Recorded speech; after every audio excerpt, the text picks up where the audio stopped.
one, live.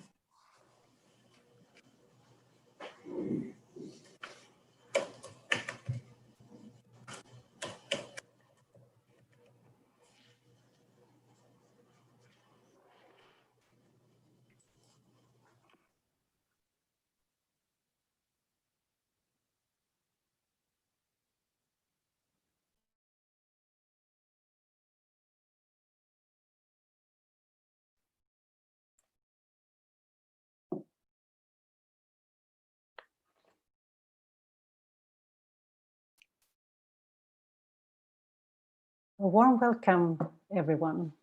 My name is Carolina.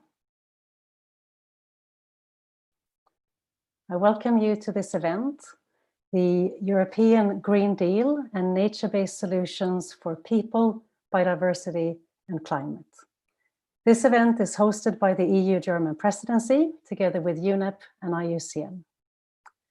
It's a 3-hour-long event consisting of 3 parts, each 1 hour long. It starts with a high-level panel, which I will lead you through, exploring nature-based solutions in relation to the European Green Deal and global context. This is followed by 2 technical sessions. The first one is nature-based solutions for implementing the European Green Deal. And then the second technical session is building momentum for nature-based solutions on the global scale. We love to hear from you, and you can use the Q&A function to get in touch.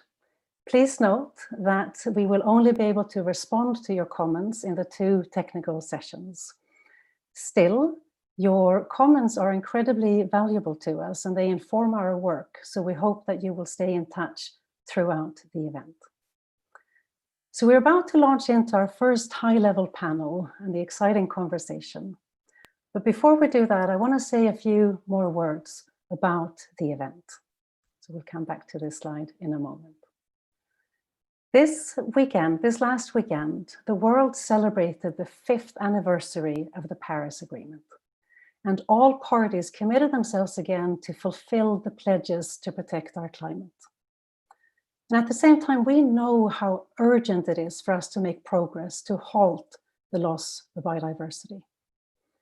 So with these aims in mind, today we turn to the solutions that will enable us to meet these goals.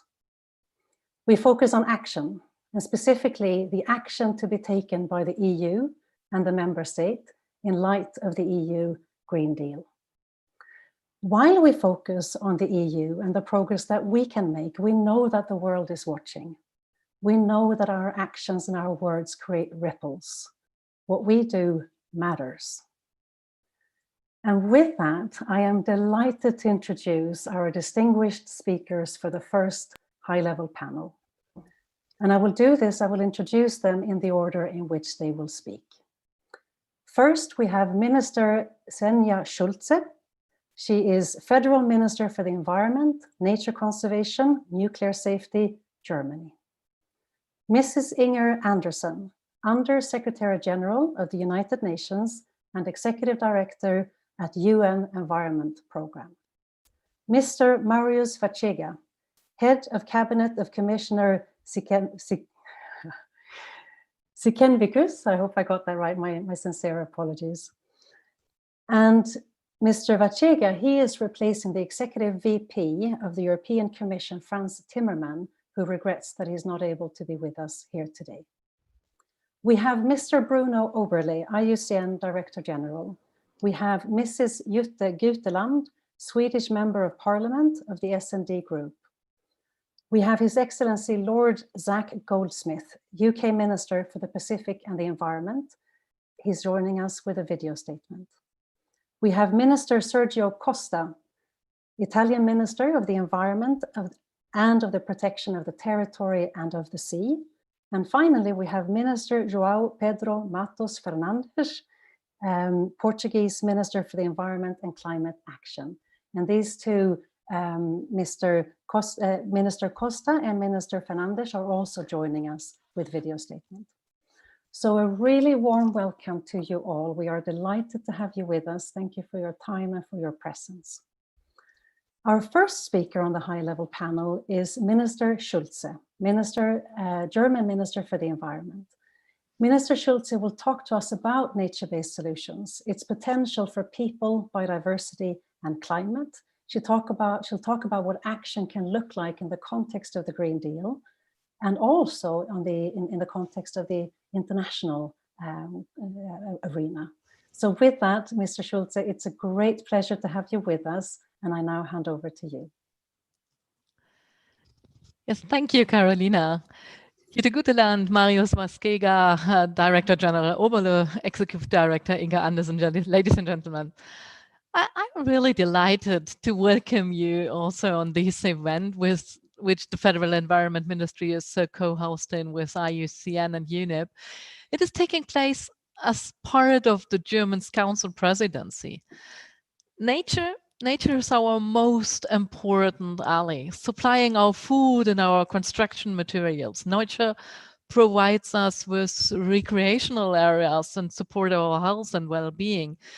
Nature often holds the best solutions to a range of issues. For example, nature or restored rivers and floodplains provide us with both space for recreation and more effective flood protection than technical structures or concrete barriers.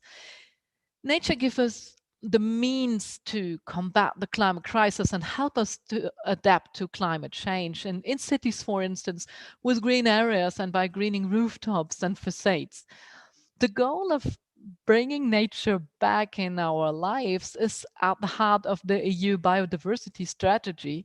The last Environment Council meeting welcomed this strategy. Now we must implement it. The good news is that we already know of suitable measures for tackling both climate change and biodiversity loss. These solutions are socially fair and extremely cost efficient. They are nature-based solutions, and they include the protection and expansion of natural carbon sinks like forest or intact peatlands. Measures such as these help to preserve natural ecosystems, and at the same time, they support the goal of climate neutrality and protect the livelihoods of many people. Conserving and restoring stable and adaptive ecosystems generate a range of effects, and that is why I have made these measures a cornerstone of my policies. I'm also advocating the use of nature-based solution in the EU to implement the European Green Deal.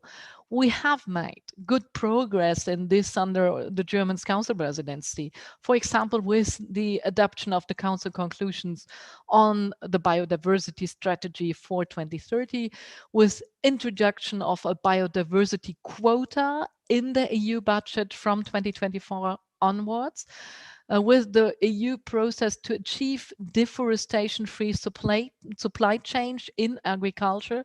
And this process aims to minimize important imports of agricultural products connected to the deforestation of tropical forest in the exporting countries. But of course, this topic is important beyond the EU as well. And on the international stage, Germany has already sent a number of key signals. Under our international climate initiative, we support nature-based solutions, and this is especially important to me alongside their positive impacts on climate and nature. These projects often bring out social benefits as well, and they especially help people who are directly dependent on nature, for example, projects relating to coastal protection or to agriculture. And the Bonn Challenge is another such approach, an international initiative for large-scale restoration of forest landscapes. And I would like to build on these measures, especially in the framework of the UN Decade on Ecosystems Restoration. The coming years offers further opportunities for advancing nature-based solutions. The United Nations Environment Assembly, the EU China Summit, the meeting of the COP to the Rio Convention. And in the run-up, these events of this event, it is important that we consolidate our efforts. And I am pleased to see many organizations represented here today that we can work with to advance our endeavor, and to upcoming Portuguese Council presidency is among them. So through our collective commitment, we can establish nature-based solution as a key pillar of successful climate action, biodiversity conservation, both in the EU and worldwide. And so thank you for your participation here in this discussion. Wonderful, thank you so much. Thank you, Minister Schulze, for calling us all to action for nature-based solutions. Wonderful, thank you. Okay, so next out, I'll turn to Mrs. Anderson, Under-Secretary General of the United Nations and Executive Director of the United Nations Environment Programme. Mrs. Anderson will speak about nature-based solutions and its role in the race to zero, the accelerating momentum that we're seeing, and the fact that we can take action because solutions exist today. Mrs. Anderson will explore how do we scale fast, and what does this mean for how the UN is approaching this opportunity? Mrs. Anderson, over to you. Thank you so much, and it's always a pleasure to speak right after Svenja. It's thank you for your leadership. We really appreciate it, and of course, it's a special pleasure to be on this panel also with Lord Zach Goldsmith, who's such a voice for environment on the UK side, as well as distinguished colleagues, Marius, Francesca, Bruno, of course, my friend Jutta Guteland. Nice to meet you this way.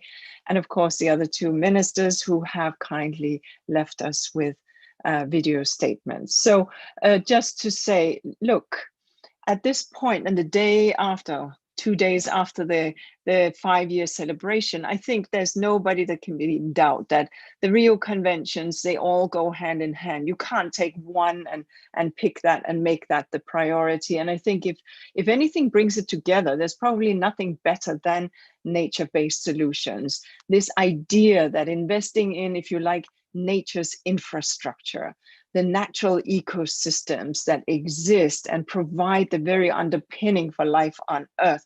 That's what we need to do. Now, we need to decarbonize our economies. Nobody's getting off that one. So yes, phase out hydrocarbon energy. That remains the priority when it comes to climate. But at the same time, nature gives us a significant step up and helps us make something happen faster. And when we invest in nature, when we protect nature, when we ensure that nature is taken care of for the next generation, we are also contributing on biodiversity, and obviously outside of the European space on the land degradation desertification challenge. So it's not really an either or situation. It is a plus, plus, and plus, and the total is always more than the individual sum. And that's the opportunity here. Nature-based solutions, we've heard these numbers before, provide 1/3 of net reduction in greenhouse gas emissions required to meet Paris. But we also know, and we just came out with the emissions gap report just this week, that we are not on track to meet Paris Agreement. We are not where we want to be. We are heading, in fact, towards a 3-degree increase at the end of this century. And this is when we take all the NDCs right up to and including November and add them up.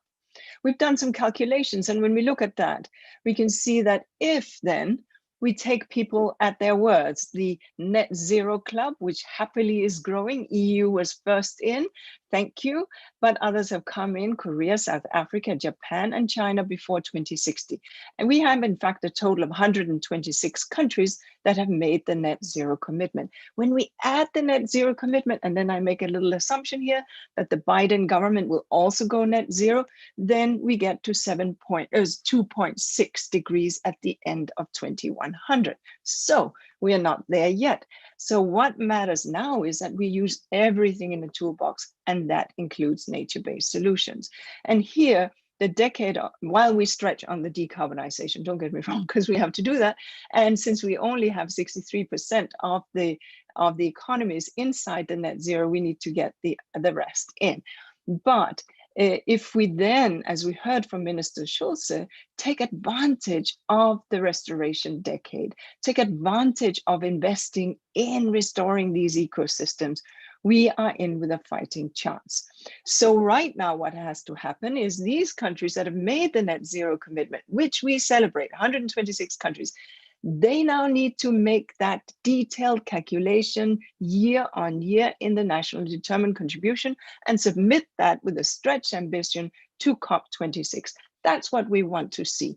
Inside that basket for NBS next time, we want to see nature-based solutions, we want to see food waste, we want to see all of these things that have a significant impact, as well as a decarbonization story. The other point that I want to mention is, of course, COP15.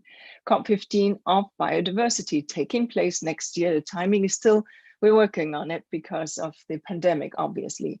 But here again, Europe has stepped in with leadership on the biodiversity plans that are also reflected at the national level. That is very good. At the global level, however, we are not on track. And we look upon COP15 as a COP that can help turn this around. So the level of ambition, yes. Clear targets we can measure, yes. International solidarity for the means of implementation, yes. Because whilst there is not common but differentiated in the Biodiversity Convention as language, we want to see, as part of the Rio Principles, a degree of solidarity with other countries so that we can, in fact, get the sectors inside the Biodiversity Convention to make those commitments. And that is agriculture, that is fisheries, that is industry and infrastructure. If we do that, we have a real opportunity. As you all, we've set these numbers again and again with respect to IPBES, the 1 million species out of 7.8. This is not what we want to see. What we want to see is a fundamental turn towards long-term sustainability. Europe has an opportunity to lead that. With the WTO negotiations on fisheries subsidies, we are hopeful that we can eliminate unsustainable subsidies that will be critical to enable sustainable fish stocks management. And with the negotiations on biodiversity beyond national jurisdiction, we are in with a fighting chance because we need everything to land on sustained nature-based solutions, a sustainable future for the next generation. And finally, as we are borrowing trillions, we've invested 13 trillion, give and take, what's a trillion between friends? $13 trillion already in the stimulus packages so far. They've been hit and miss. Europe has been largely climate neutral or climate positive, that you get a gold star for that. But we would like to see everybody who are investing and who is pushing out stimulus packages, that these packages can drive these changes, because surely, as the Secretary General has said again and again, we do not want to leave the next generation with a debt that we are rightly now taking to get the economies going and to protect the vulnerable and to ensure that we have good health. We want to also at the same time make sure we leave the next generation a sustainable planet. So the Green Deal and packages that are coming out in parliaments must have green strings attached at the institutional EU level and at the national level.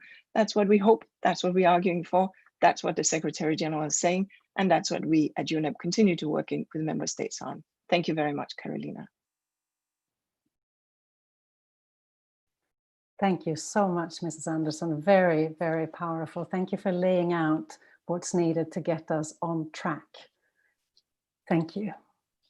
I now turn to, let's see if I can get it right this time. I now turn to Mr. Vazquega. Do tell me how to do that better next time. Head of the Cabinet for the Environment, Oceans and Fisheries. Mr. Vazquega will talk to us about the EU Commission, their perspective on nature-based solutions, how to incentivize and to finance the change, and what the EU Commission is doing about this. Lovely for you to be with us. Thank you so much, and I hand over to you. Good afternoon, everybody, and thank you very much for this invitation. It is a pleasure to be here.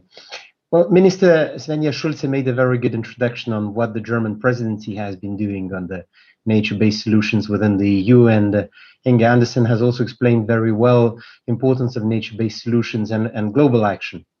So let me just add a few words to that. And let me start by the current pandemic, which has raised awareness of the links between our own health and the health of the ecosystems. When restarting the economy, it is therefore crucial to avoid falling back and locking ourselves into old habits.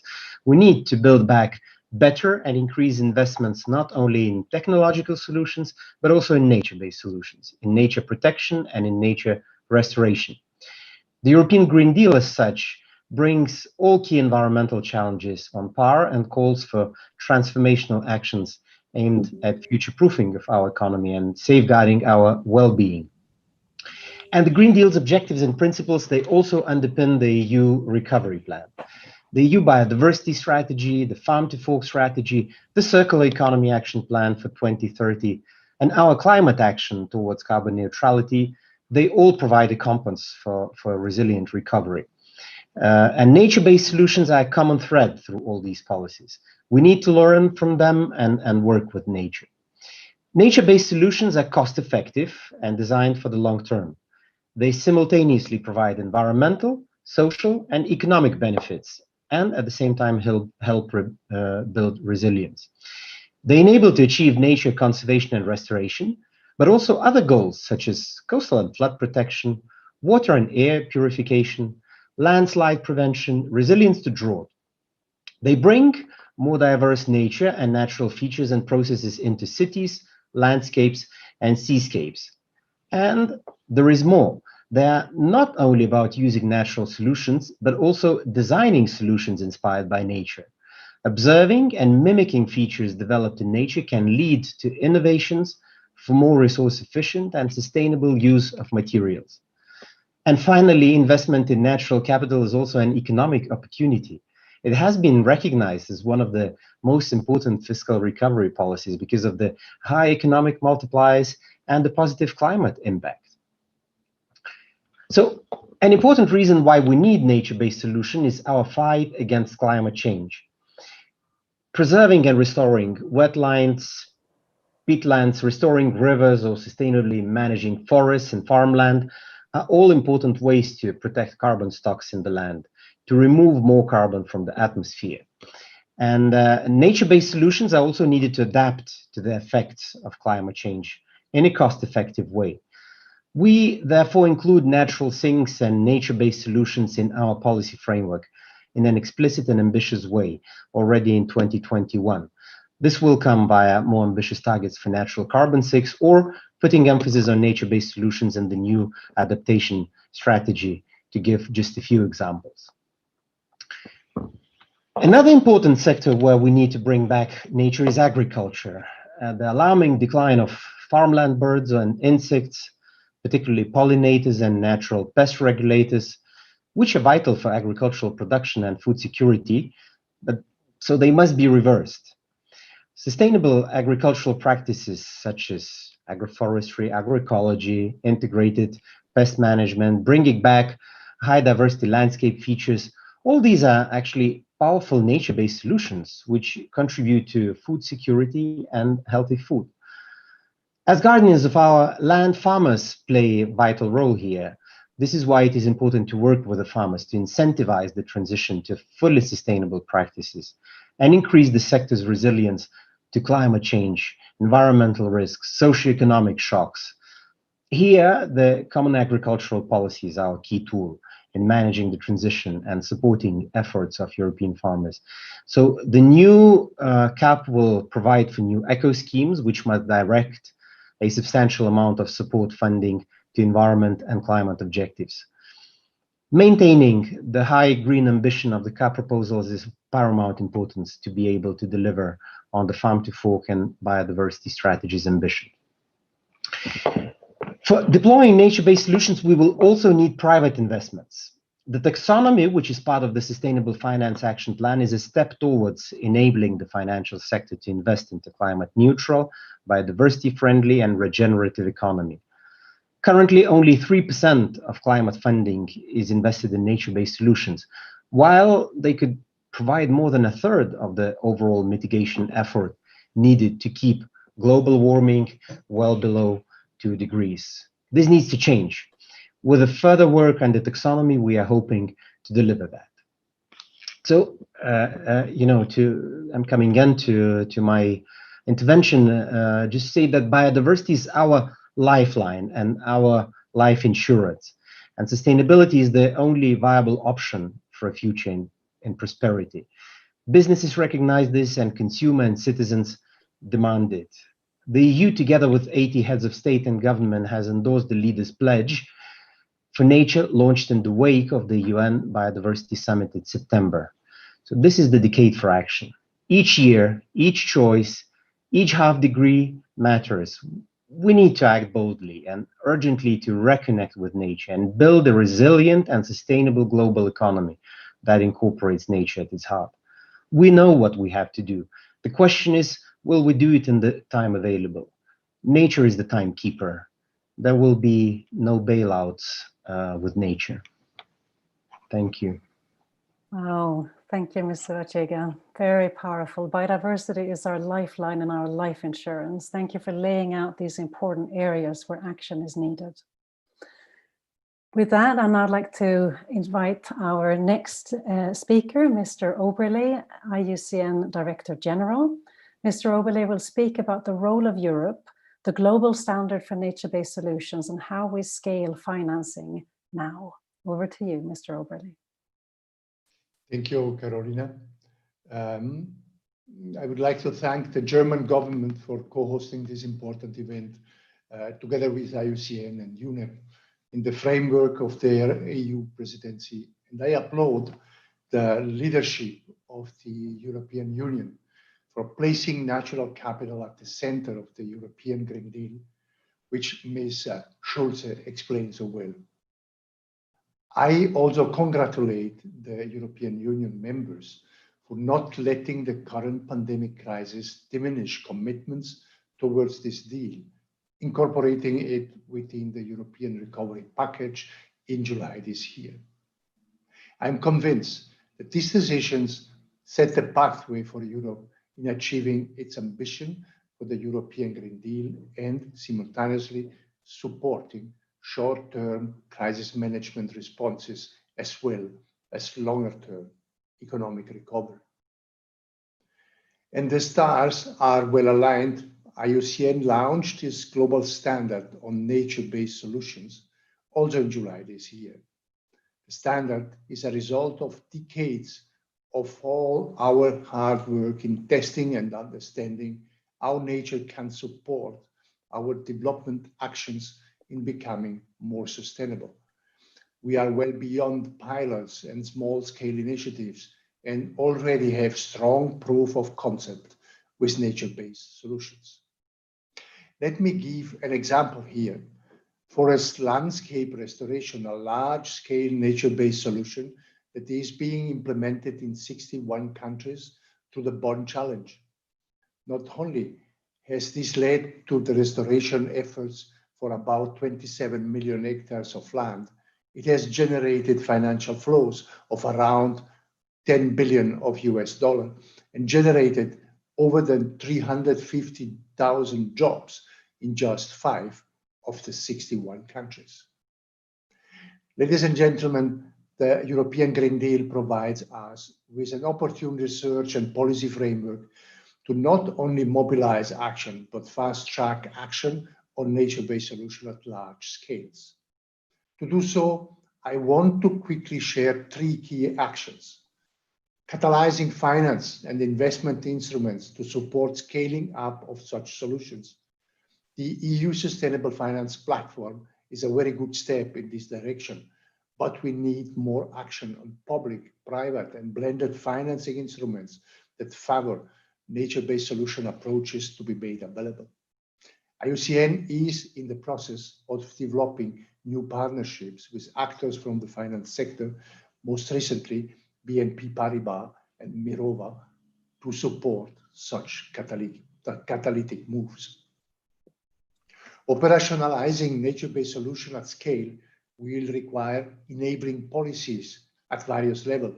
The European Green Deal Action Plan, its biodiversity strategy, and farm to fork strategy, again, are very concrete steps in doing so. Supporting member states to design policy responses that leverage the potential of nature-based solutions within their recovery strategies is a priority, and IUCN stands ready to support this. And generating knowledge and facilitating learning on how we refine, strengthen, and improve the uptake of solutions that are nature-based is another urgent area of work for us. IUCN is proud to be a partner in the Horizon 2020 funded Network Nature, an initiative that will establish European and global platforms for innovative knowledge and expertise on nature-based solutions. We are looking forward to building on such work with many of the world-class think tanks and research institutes present in this region. This is just the beginning of a journey, one in which the European Union will serve as a model for other countries adopting nature-based solutions. But without a common framework to benchmark this process and ensure nature-based solution is implemented effectively and equitably, we could undermine our success. It is where the IUCN Global Standard will play a critical role by providing a framework that is applicable by anyone, anywhere in the world.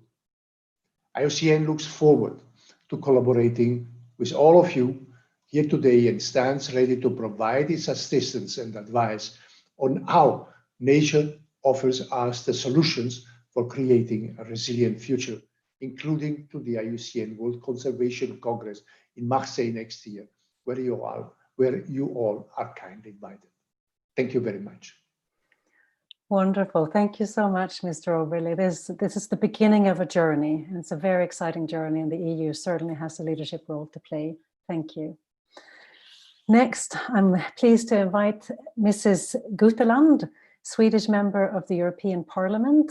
Mrs. Guteland will talk about natural sinks, the European climate law, CAP, and green recovery in the EU. Over to you, Mrs. Guteland.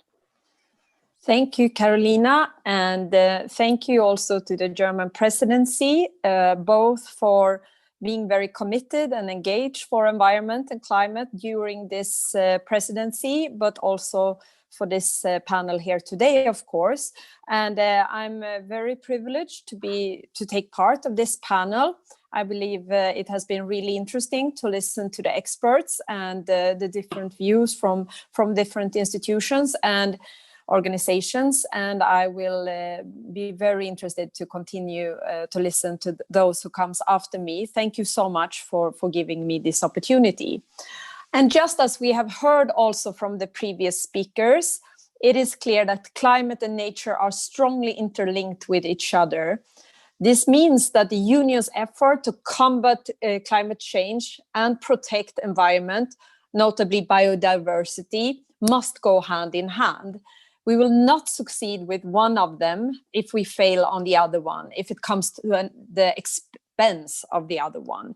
So we must very much avoid to work in silos. We must integrate our work and make sure that we have the work for a sustainable future integrated. The European Union is currently undergoing a transformation of historic change and proportions.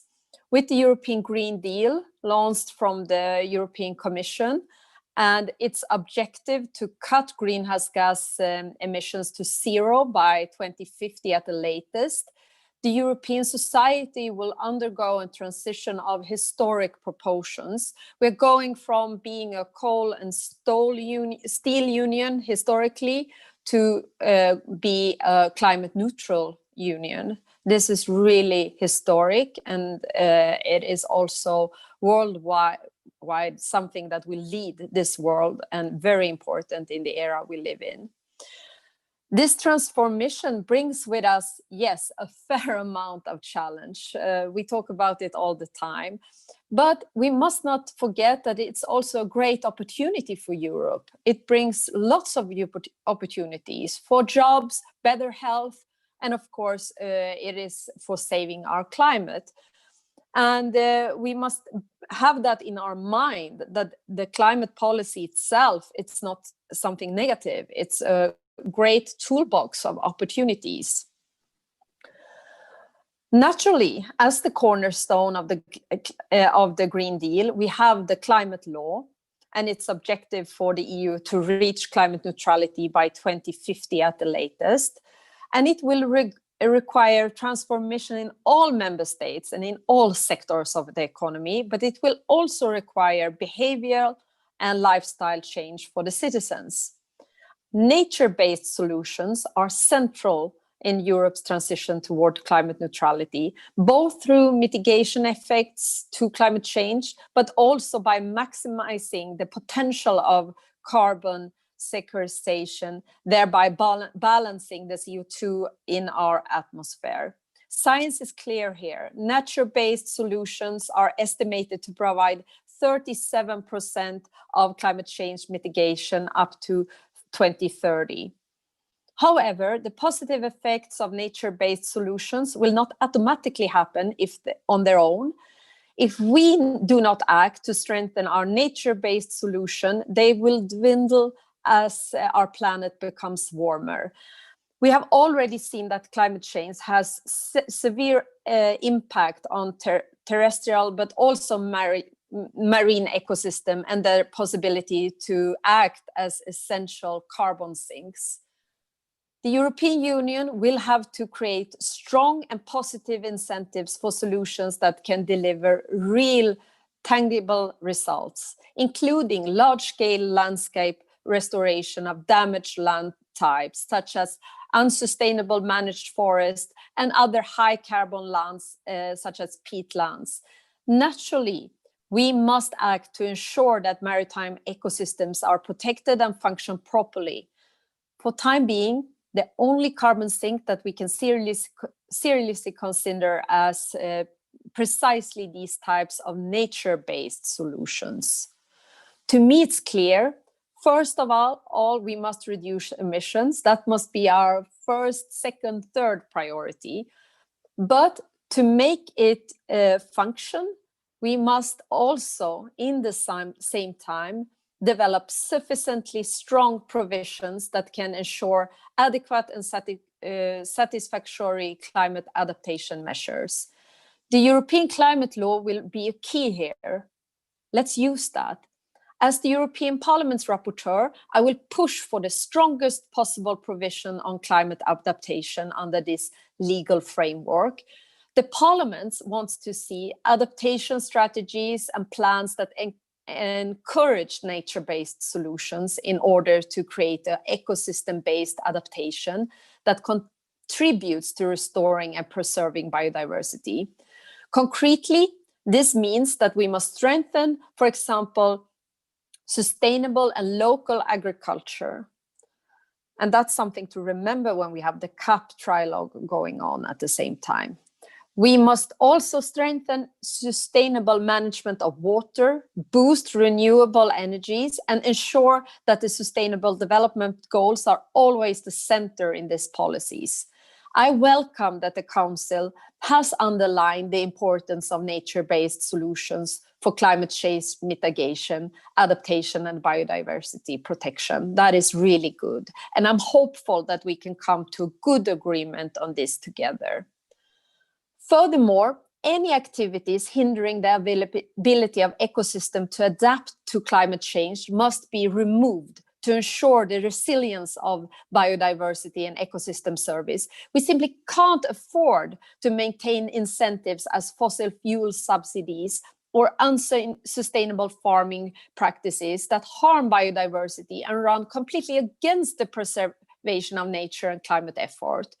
The do not significant harm principle will be an absolute key if we are serious about adaptation and boost nature-based solutions. That goes also for the Europe's common agriculture policy, which I touched upon, which for so long has been locked into unsustainable practices. The agriculture sector will play a major role if Europe is to succeed with our climate and environmental policies. I cannot say this too clear for everyone to understand. It's so important. And we now have an unique opportunity to ensure that the modernized CAP will become the valuable tool it could be for achievement of the Green Deal. In many ways, a well-functioning CAP would be the perfect example of the type of integrated solution that I mentioned earlier, delivering both on climate and on nature. Finally, I want to conclude by coming back to another aspect that I mentioned in the beginning about how the Green Deal is a huge opportunity for Europe. I want to emphasize that this is also very much the case when we talk about the nature-based solutions. Concrete actions on nature-based solution has the potential to create new green jobs in a climate and environmentally friendly sector, and make sure that the sectors are climate and environmentally friendly. It will be beneficial, especially in rural areas, which is on our rapidly changing society may face ecologic, economic, but also social challenge. So it's really important that we start the work. Last but not least, thank you again for letting me participate in this interesting seminar. And thank you also to Svenja Schulze for all your hard work and all our collaboration this fall. Thank you. Thank you, Mrs. Guteland.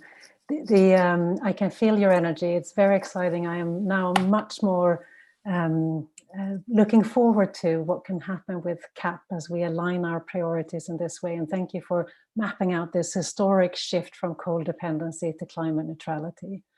Excellent. I'd love to turn back to Minister Schulze, who kindly opened the panel for us with one final question. So you already mentioned some examples of nature-based solutions. Now, in your view, which kind of nature-based solutions are the most beneficial to achieve these positive effects for people, biodiversity, and climate?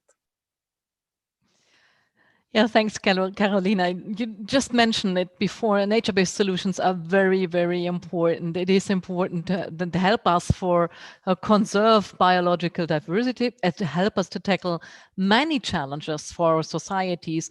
It helps us to tackle climate change, food security, water supply, emergency preparedness, and health. And so we heard it before. It is a life insurance. I think that is a very good frame for that.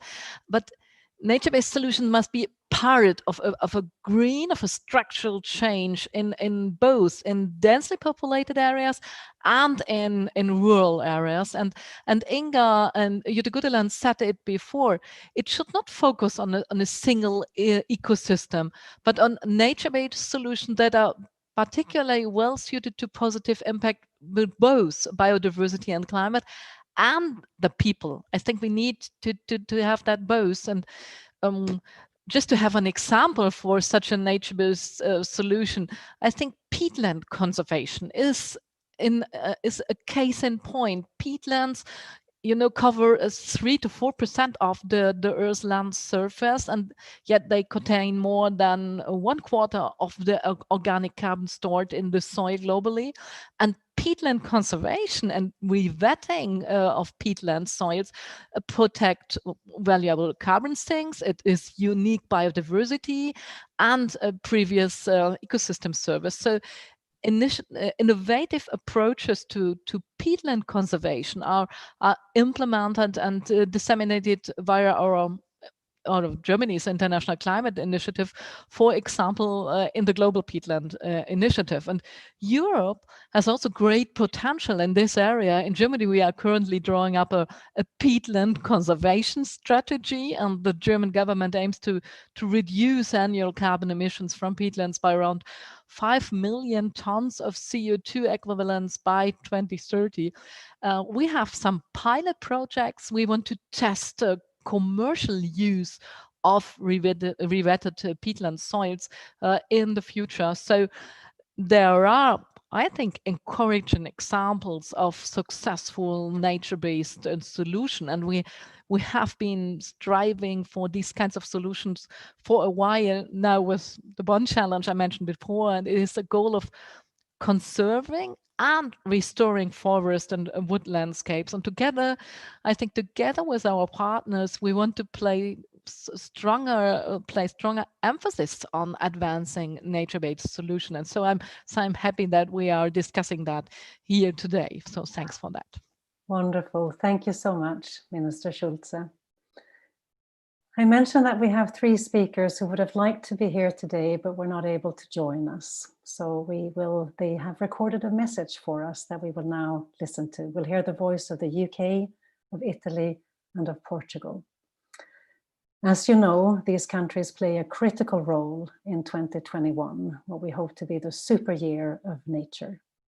We're going to start with listening to His Excellence Lord Goldsmith, as he speaks about unleashing nature's potential and what this means for COP26.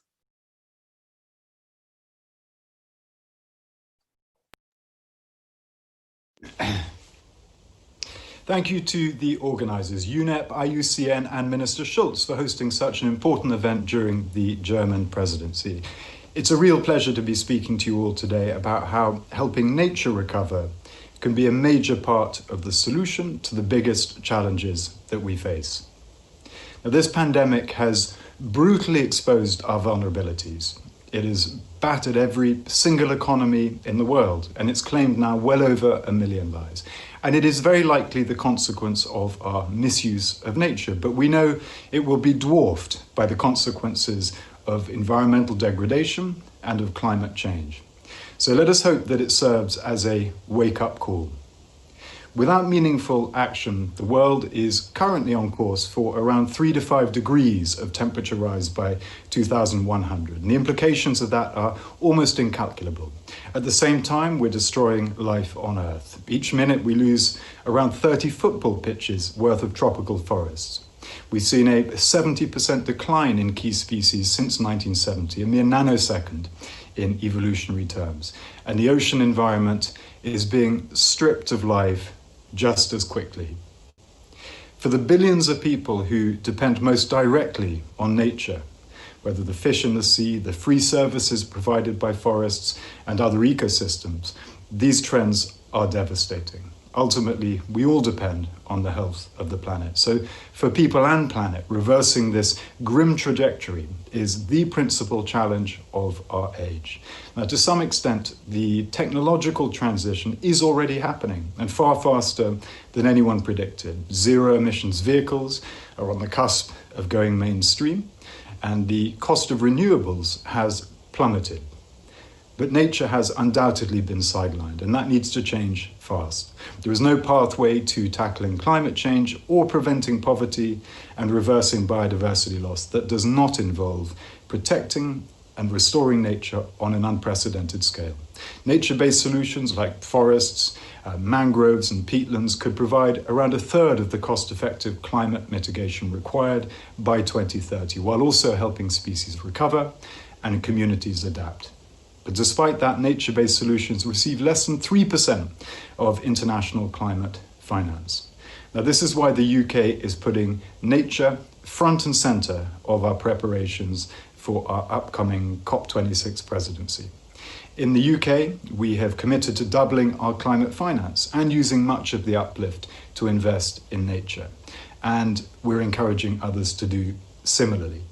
But we're not going to succeed with public money alone. So we must also mobilize private finance and shift incentives that drive degradation.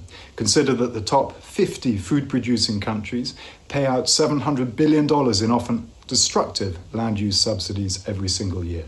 Making those payments conditional upon responsible land management, as we're doing here in the UK, could tip the market in favor of sustainability. As COP26 presidents, we're asking other countries to help us kickstart a just rural transition towards sustainable agricultural practices. Around 80% of global tropical deforestation is driven by agriculture, more than half of which is illegal. So here in the UK, we've introduced a new law preventing big businesses importing commodities grown on illegally cleared land. And now we're working with many of your governments to build a new global alliance of agricultural producer and consumer countries to clean up global commodity supply chains. And again, if we succeed, we could flip the market in favor of keeping forests and ecosystems alive. And we need massive efforts around the ocean as well. Last year, we launched the Global Ocean Alliance of countries committed to protecting at least 30% of the world's ocean by 2030. Now, over 30 countries have joined us, but we need more on board. The market is probably the most powerful force for change of all, other than nature herself. But until the market learns to value the natural world, on which ultimately all of us fundamentally depend, and attaches costs to its destruction, that awesome power will drive destruction. Now, I think that's the biggest challenge we face, but facing it is no longer a choice, it's a duty.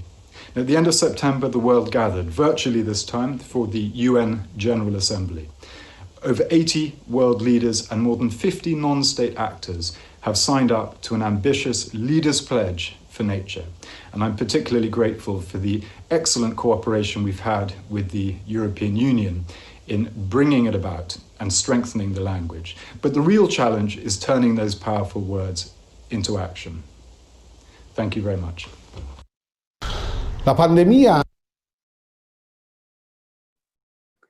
Thank you, His Excellency Lord Goldsmith, the UK Minister for the Pacific and the Environment. We're now going to hear the message from Minister Costa, Italian Minister of the Environment and the Protection of the Territory and the Sea. It's also a recorded video message. La pandemia sta avendo effetti devastanti. The pandemic is having a devastating impact, but it is also highlighting the urgent need, as indicated by science, to place the fight against climate change and environmental protection at the heart of government recovery plan efforts. The European Green Deal, which Italy has supported from the onset, not only sets out the objectives to be achieved, first and foremost carbon neutrality by 2050, but also provides a roadmap to achieve them. It envisages integrated and mutually supportive measures aimed at reducing emissions, restoring land and ecosystems, and creating green infrastructures. Gli ecosistemi e realizzare infrastrutture verdi.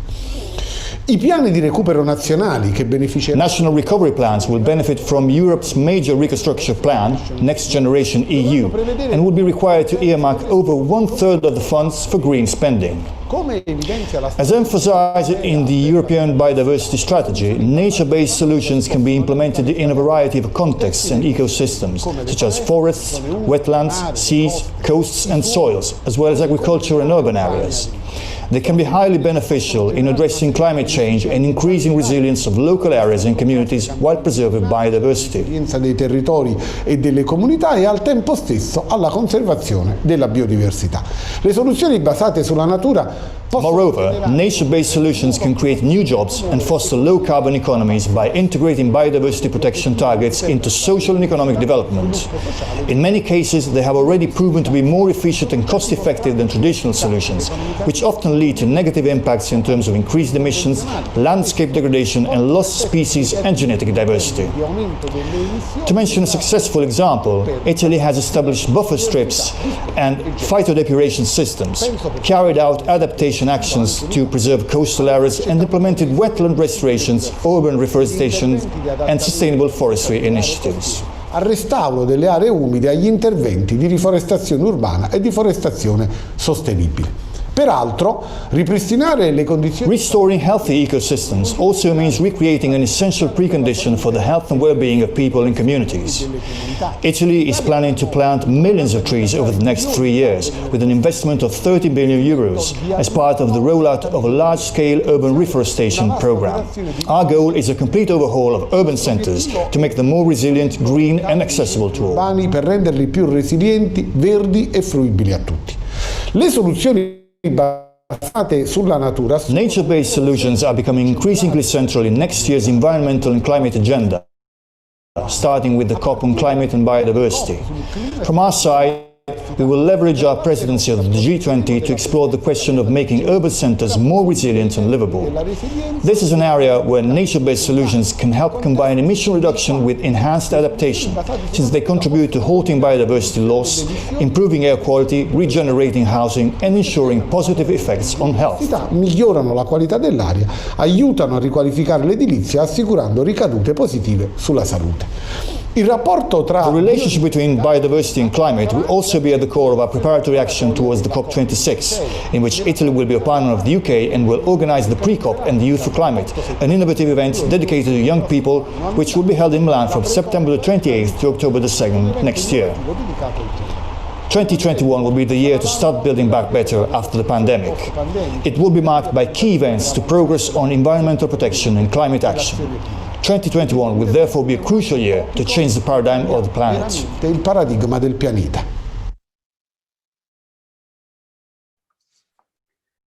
Thank you, Minister Costa. We're now going to move to the final recorded message that we have here today, and we're going to hear from Minister Fernandes, Portuguese Minister for the Environment and Climate Action.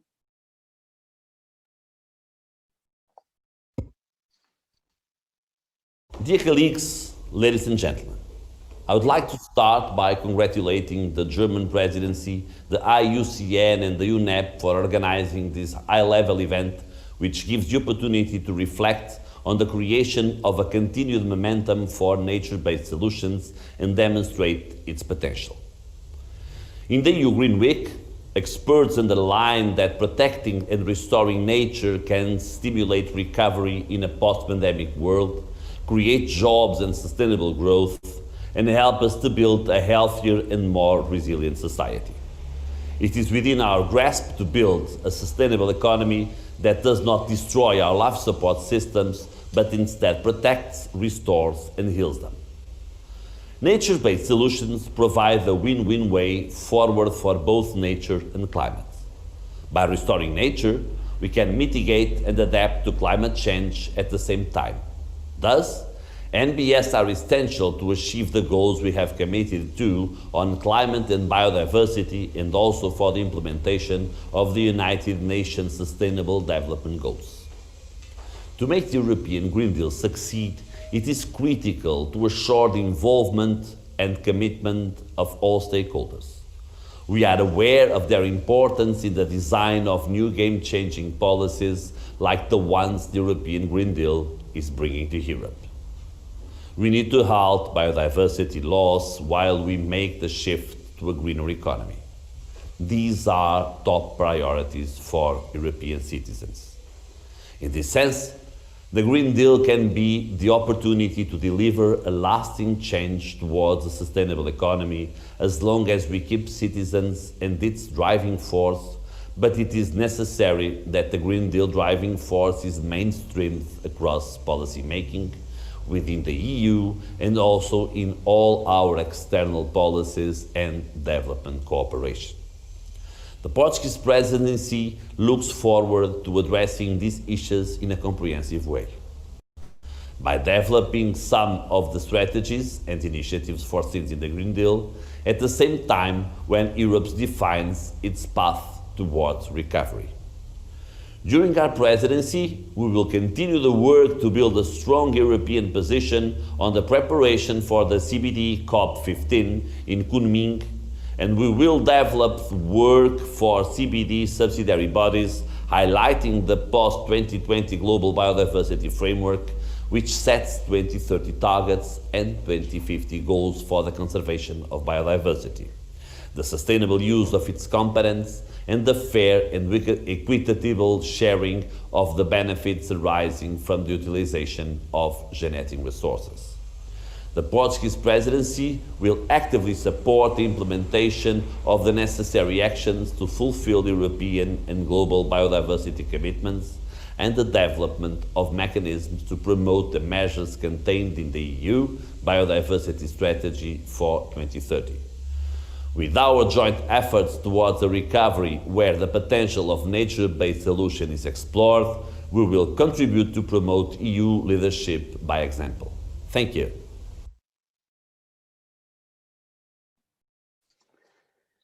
Thank you, His Excellency Lord Goldsmith. Thank you, Minister Costa, Minister Fernandes, and thank you, Minister Schulze, Mrs. Anderson, Mr. Vachega, Mr. Oberle, and Mrs. Guteland.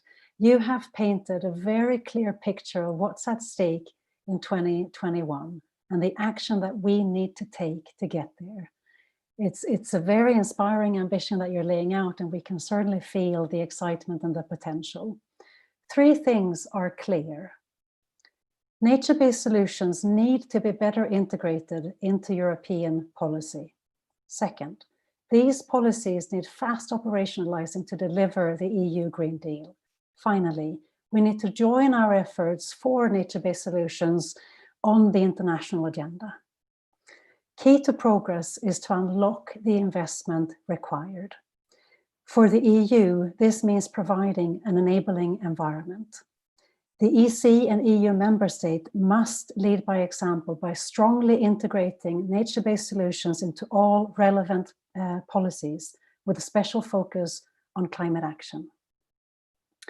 The coming 2 technical sessions is going to lay out what that looks like in more detail, and we look forward to learning more about that. So we're now at the hour. In 5 minutes, we're going to start again. I just realized I want to make sure that I've thanked you participants as well before I close this session. Just a huge thank you for dialing in, tuning in, and staying with us on video conferencing. We know it can be challenging, and again, hope that the quality of the conversation keeps you engaged. And we hope to see you back here in 5 minutes' time when we are going to have our technical session on nature-based solutions for implementing the European Green Deal. See you at 5 past the hour. Bye.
Welcome.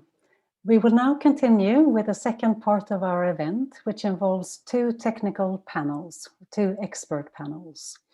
The first panel is on nature-based solutions for implementing the European Green Deal. It's my great pleasure to hand over to Mrs. Chantal van Ham, the European Manager for Nature-Based Solutions, and she will moderate the next panel. Over to you, Chantal. Thank you very much, Carolina. Thank you for joining us for this second session. As EU Commissioner Sinkevičius highlighted when the EU Biodiversity to 2030 was presented by the European Commission earlier this year, he said, if we fail to act now, much of the nature we love and depend on for our food, health, and economy is in danger of disappearing forever. Our previous panel highlighted that we need to increase awareness and understanding of nature-based solutions to address the twin crises of climate change and biodiversity loss and ensure that they are integrated in the recovery plans.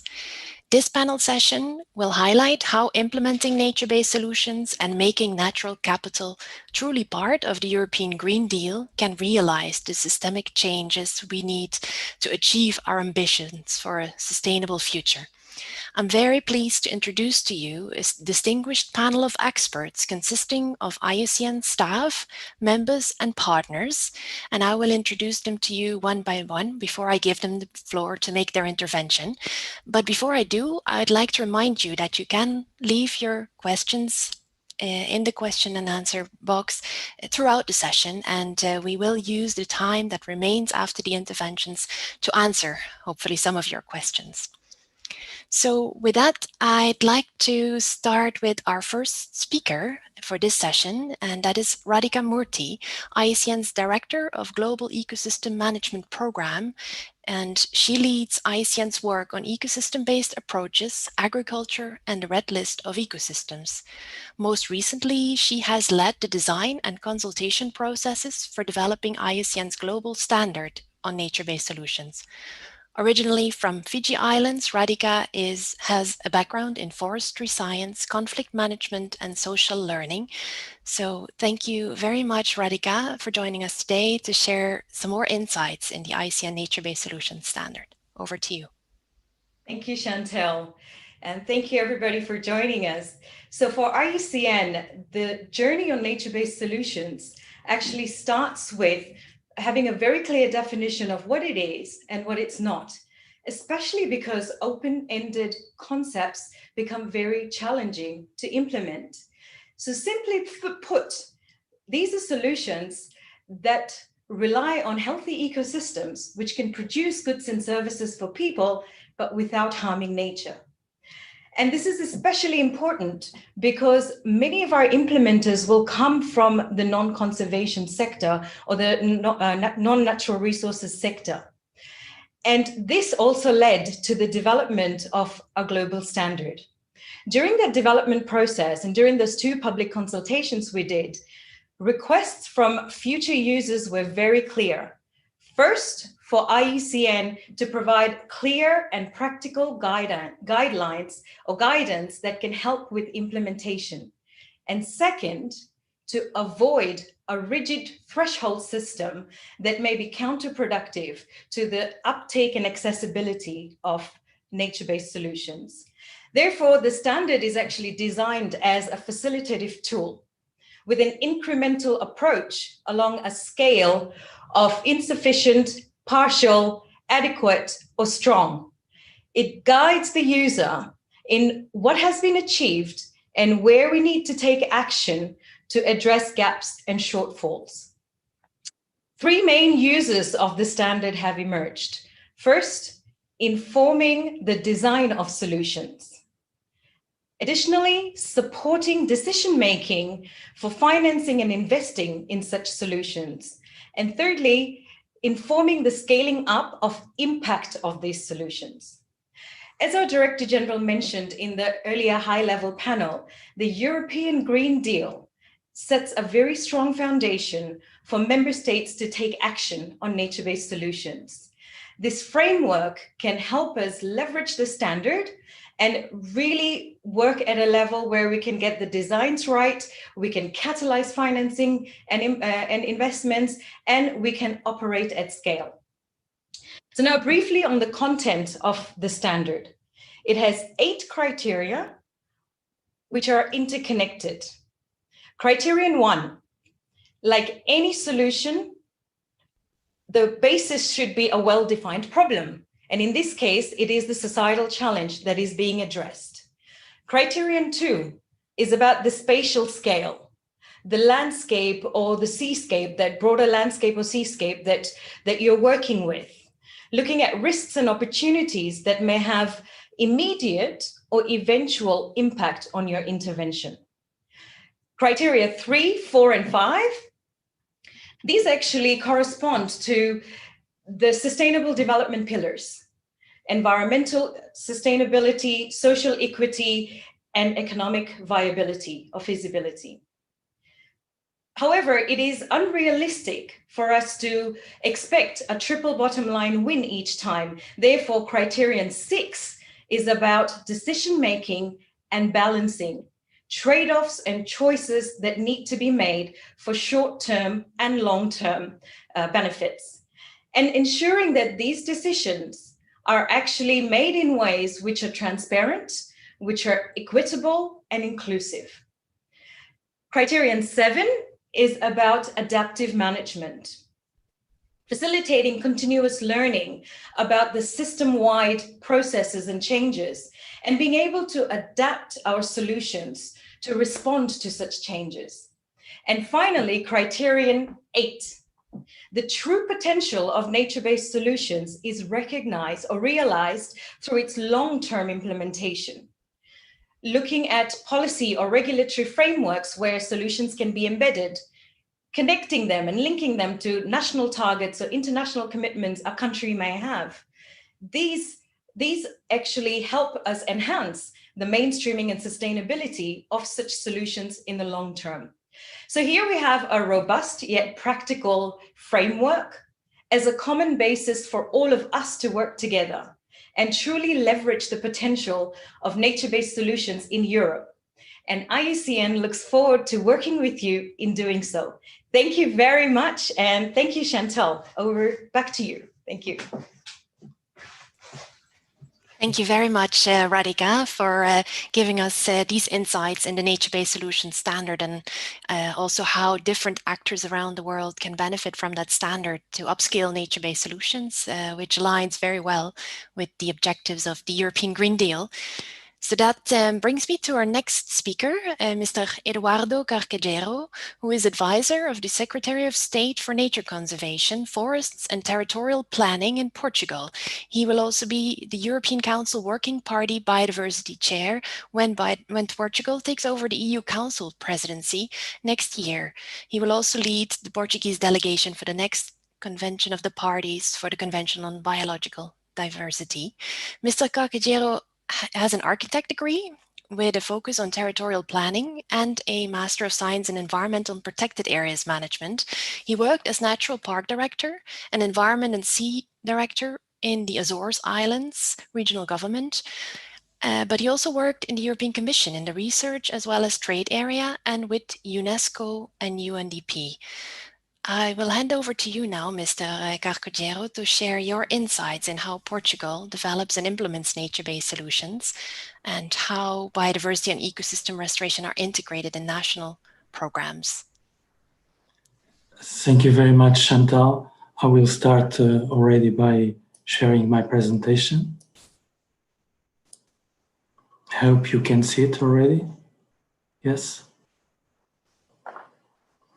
So, NBS for implementing the European Green Deal, I'm presenting the Portuguese approach. Some basic information.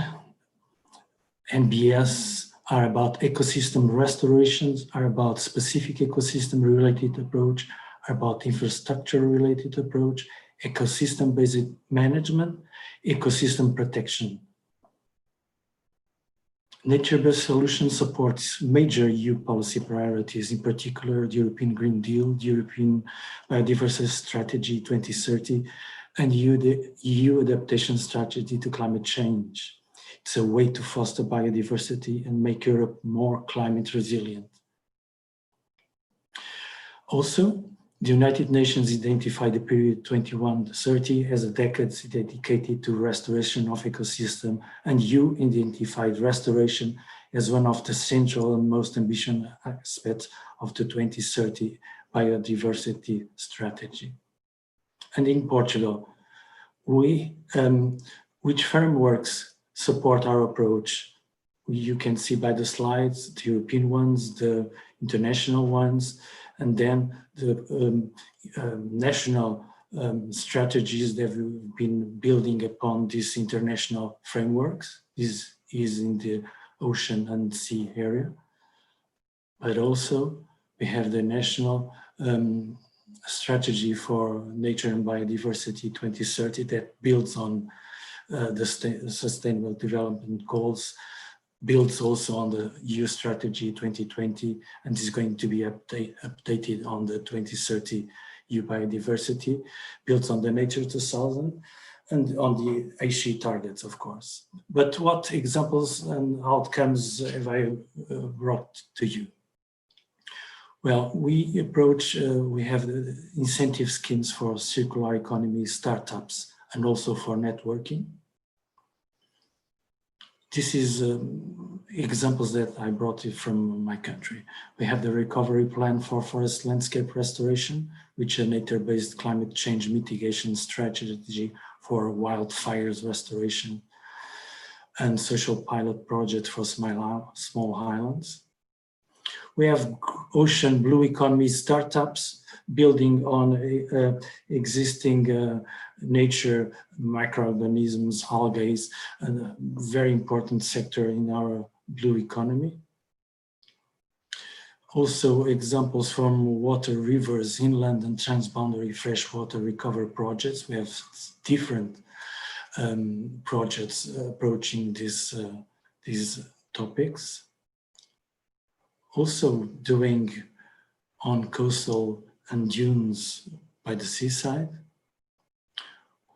We have another example is a major life investment in the Azores archipelago, Azores Island, which will build on recovery and habitat and ecosystem and species improvement of the archipelago in the sea and inland.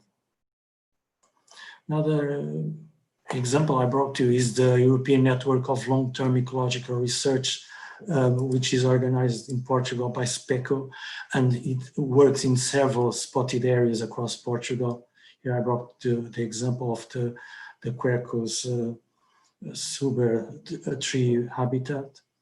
Another important is the protocol between SER and SPECO, which brings us with 200 members, professionals and entities that are working directly on ecological restoration and created a Portuguese network. Another example is the recovery of habitats, in this case done by projects, the Pro-Iberlinks projects, the protection of the conservation of the Iberian lynx. It's a common Portuguese and Spanish project, very important one. Others are structural fire prevention and restoration in many of Portuguese protected areas. Just a small example of in the cities, the green infrastructure and the greening of the city, brought just two examples. In Lisbon, the green axis building toward greening the cities. Also, Lisbon was the European Green Capital of 2020 that supported and applied most of this green infrastructure. Also, Porto is among one of the leaders environmental cities of the world.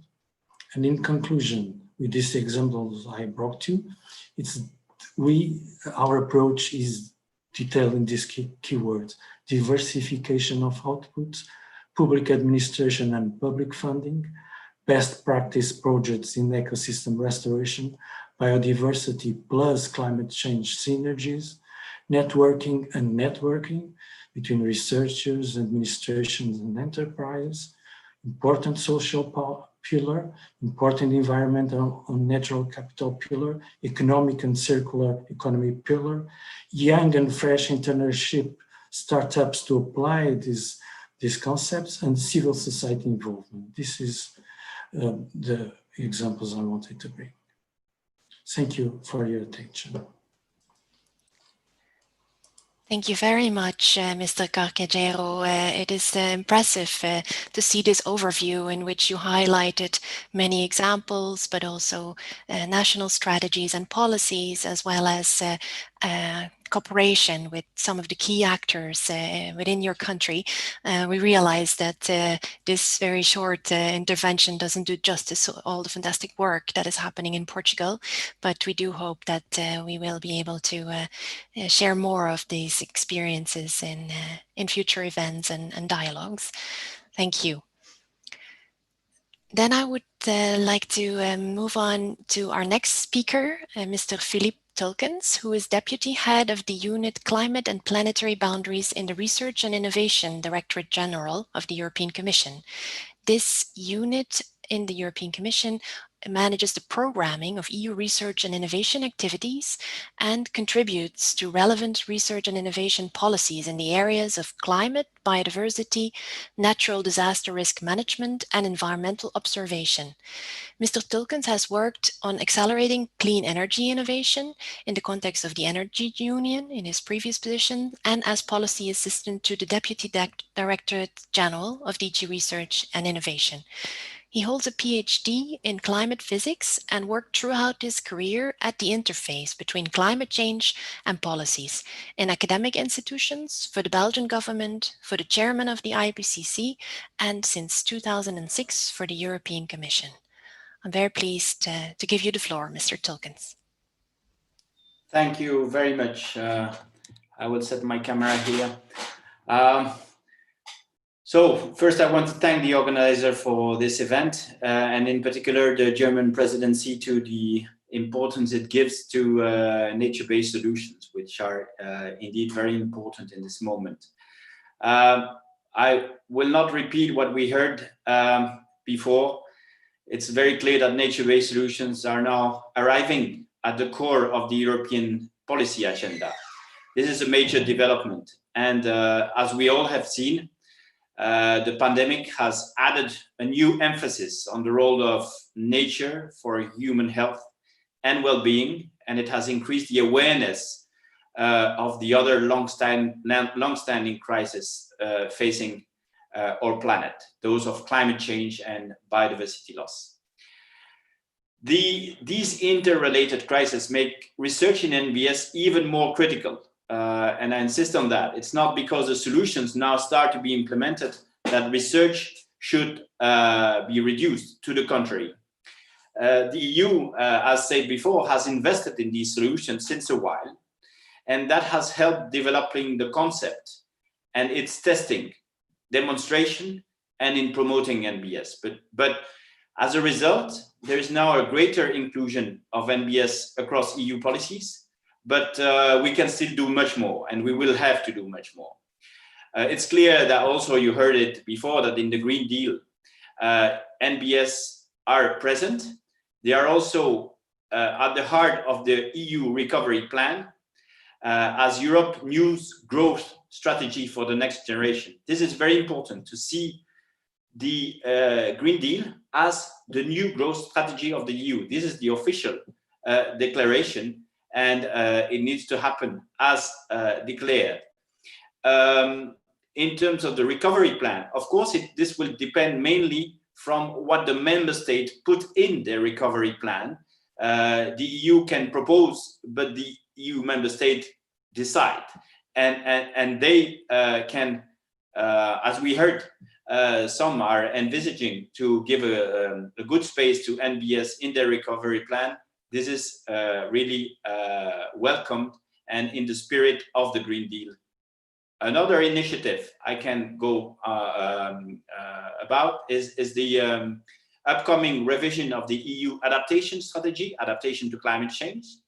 That is expected next February, and it will put nature-based solutions as essential tools to make Europe resilient to climate change. There are also other initiatives taken by the European Commission. You may have heard about the new European Bauhaus initiative.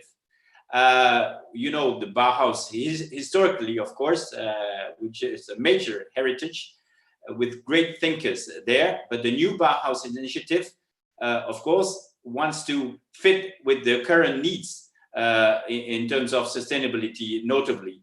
And NBS can therefore have a relevant role in the new Bauhaus initiative. And I invite you to follow this initiative and see whether there are opportunities for you and the organization you're representing in there. It's well known that NBS contribute to climate mitigation through carbon sequestration, but also by providing the thermal comfort and hence reducing energy demand related to heating and cooling. We know very well the role of the microclimate regulation through NBS and the reduction of urban heat island. All this should be fit in the current policy activities, as I mentioned, the new Bauhaus initiative, but also the missions. I'll come back to that afterwards. Further to EU policy, we also have taken measures to promote global mainstreaming of NBS through the promotion of NBS in multilateral negotiations and initiatives. A number of representatives from UNEP are here. I suppose they can also testify of the EU dynamism in there. Also through collaboration in bilateral dialogues, and also through concrete activities with funding, which are dedicated goals in Horizon 2020, the research program that is now finishing. For instance, goals with China and with Latin American country and Central American country, CELAC. Much of the success of the EU's research and innovation agenda on nature-based solutions stems from Horizon 2020. The program is now finishing and we are entering in the new phase, Horizon Europe. We have been investing about 280 million in NBS since 2016. This is not nothing, and it has helped in developing the concepts quite significantly, but we need to do more. We'll continue to do so in the Green Deal and in Horizon Europe through project goals, the classical approach, through partnerships with the member states, and through one new tool, which is the mission. In Horizon Europe, maybe you are all already familiar with that, but I need to remind you to have a look at how nature-based solutions are featured in the different clusters, not only in one cluster. You may be tempted to look only at cluster 6, because that's where the center of gravity for NBS is, while in other clusters, such as cluster 5, but also others, nature-based solutions have a role to play. Through the clusters, nature-based solutions have a role to play in the areas of disaster risk reduction, agroecology, ecosystem restoration, water management, and also on the insurance value and monetization of NBS and health and well-being. So it's quite broad, and I invite you to look when the calls will be released next spring, really across the program rather than in the areas you may know best or be used to. Horizon Europe provides an opportunity to address research and innovation needs, such as in policy and governance related research. This is very important now, involving social science and humanities, including aspects of land use planning and land ownership for greater NBS mainstreaming. These aspects are fundamental because for the deployment, if the access to land use planners and influence on land ownership doesn't happen, the deployment will not progress very fast. Also, in Horizon Europe, there will be opportunities for technically oriented research involving quantitative data and the monetization of NBS. Also on economic and financial instruments, including loans and investments, also on development and testing of decision support system tools and models. And last but not least, also we'll touch upon co-production and trialing of educational programs. So it's a whole array of research innovation initiatives that are meant to support the transformational research. And here I wish to pass a message that the research community or those working on research programs need to go beyond the usual activities, developing their research, their program, preparing the publication, meeting all the requirements of the EU. We have almost a moral responsibility to go beyond, to communicate the results, to disseminate them, and to contribute to their exploitation. We are all engaged through the climate targets in the transitions, and we need to make sure that solutions on green solutions rather than gray solutions are being implemented. The NBS that need to be tested and can be demonstrated should fit in strategies such as the farm to fork objectives, as they simultaneously address climate change, biodiversity, soil and water management objectives. But this requires to go a bit beyond the usual role taken by researchers and participate to policy relevant activities and test solutions on the ground. In this respect, so the rural centers NBS involve agroecology, agroforestry, and agrobiodiversity, and they will deliver in the farm to fork initiative more resilient farming system, healthier nutrition and human well-being, sustainable local food economies, and highly skilled jobs. So we need to mobilize also and upscale both public and private finance based on the multiple benefits of NBS. A bottleneck, of course, it's well known for further implementation of NBS is that many of the benefits are non-financial in nature, hence difficult to attribute to a specific entity. There are many examples, though, of best practice in NBS, but their financing remains too limited.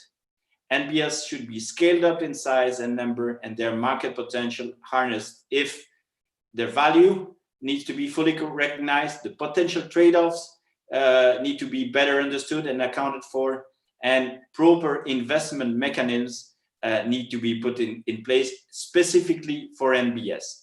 This is also an area of research for those who have the skills in this area. I invite you to join researchers from these sectors, which are maybe not familiar with NBS, to explore how they could contribute and go beyond the usual borders of NBS. In conclusion, as we transition to Horizon Europe in January, and in the context of the development of the European Green Deal, we see that NBS emerge as a solid opportunity to address urgent societal challenges. The EC will continue, as it did since a while, to develop the knowledge base in this area, to strengthen the NBS community of practice, and to support the development, uptake, and upscaling of innovative NBS. The mainstreaming of NBS in EU policies and at the international level are very important to us, and the EU wants to remain a global leader in innovating with nature. Your work is very timely. We need to make the most of it, and it is necessary, therefore, to work all together. Thank you. Thank you very much, Mr. Tolkens, for this excellent overview of the EU policies, actions, and research activities for nature-based solutions. We're very grateful for all the work that has gone into Horizon 2020, and it is a strong foundation to build on as this community that is implementing the projects under Horizon 2020 has been growing and gaining momentum. And we look forward to continue our cooperation with all the partners united in today's event. So thank you very much. I then would like to introduce to you our next speaker, Florence Jantet, who is Managing Director of the OP2B initiative, which she will tell us more about. And Florence has an unrelenting passion to turn science into innovation, and it has been a driving force in her career. After 13 years at Unilever, she has been dedicated to the mission of Danone for the last 15 years, leading the business to live health through food to as many people as possible. Whilst trained as an engineer in food science and technology, she made her greatest impact through her leadership across many functions, roles, and teams. Managing people internationally for more than 20 years, she evolved from research and development to Chief Growth Officer of the early life worldwide business. Ms. Chantet, the floor is yours. We look forward to hear more about the OP2B platform. Thank you very much, Chantal. Thank you. Let me take a few seconds to thank the organization committee for the opportunity to talk about some nature-based solutions in agriculture-centric businesses, like the initiative of OP2B, indeed. OP2B stands for One Planet Business for Biodiversity. This would work. Yes, as you see here on this slide. And let me start by introducing why it is a business topic. We know that the food system is at risk of reaching a breaking point from a climate and biodiversity perspective, from poverty and health crises, but I want to focus on why is a risk for the business. I want to come back on the recent WEF estimate that actually the natural function may not be sustained any longer. And this will represent something like 230 to 570 billion global crop output that are at risk every year due to the decrease in pollinators. This is going to be a major risk for the commodity, so for the commodity supplies, which means for the supply chain of the company. In the same token, a recent WWF study has demonstrated that the food price will go up, either high single digit or even for some commodity double digits, which leads to a major food insecurity in a world which is already quite challenged about it. And if we get even in Europe, the farm to fork strategy point out that 33 million people cannot afford a quality meal every second day. So it's quite gloomy, but there is solutions that are existing. There is hope, and there is hope and promising growth potential. Nature-based solutions like regenerative agriculture are some part of the solution. Let's listen to some scientific research showing that regenerative agriculture practices do have an ecological capability to contribute significantly both to the soil health, to the climate, and to health of the people by working on the biodiversity of the food that we can grow on those soils. It will be a better life also thanks to the regenerative agriculture, by building more resilient model for the farmers. It will lead to innovation, it will lead to growth, and it will lead to more jobs.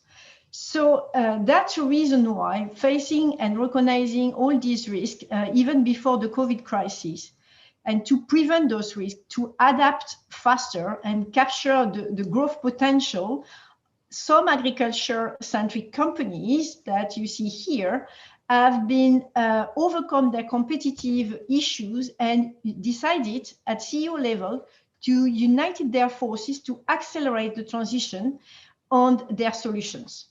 These 25 companies at this stage are having the challenge to transform the agriculture value chain and to drive systemic change. All of them have been experimenting examples and business cases leading to the conclusion that is too big for a single company, whatever the size of these companies, and you see big names here. So it's about catalyzing actions, not pledging, actions to protect and restore biodiversity. So working actively on nature-based solutions.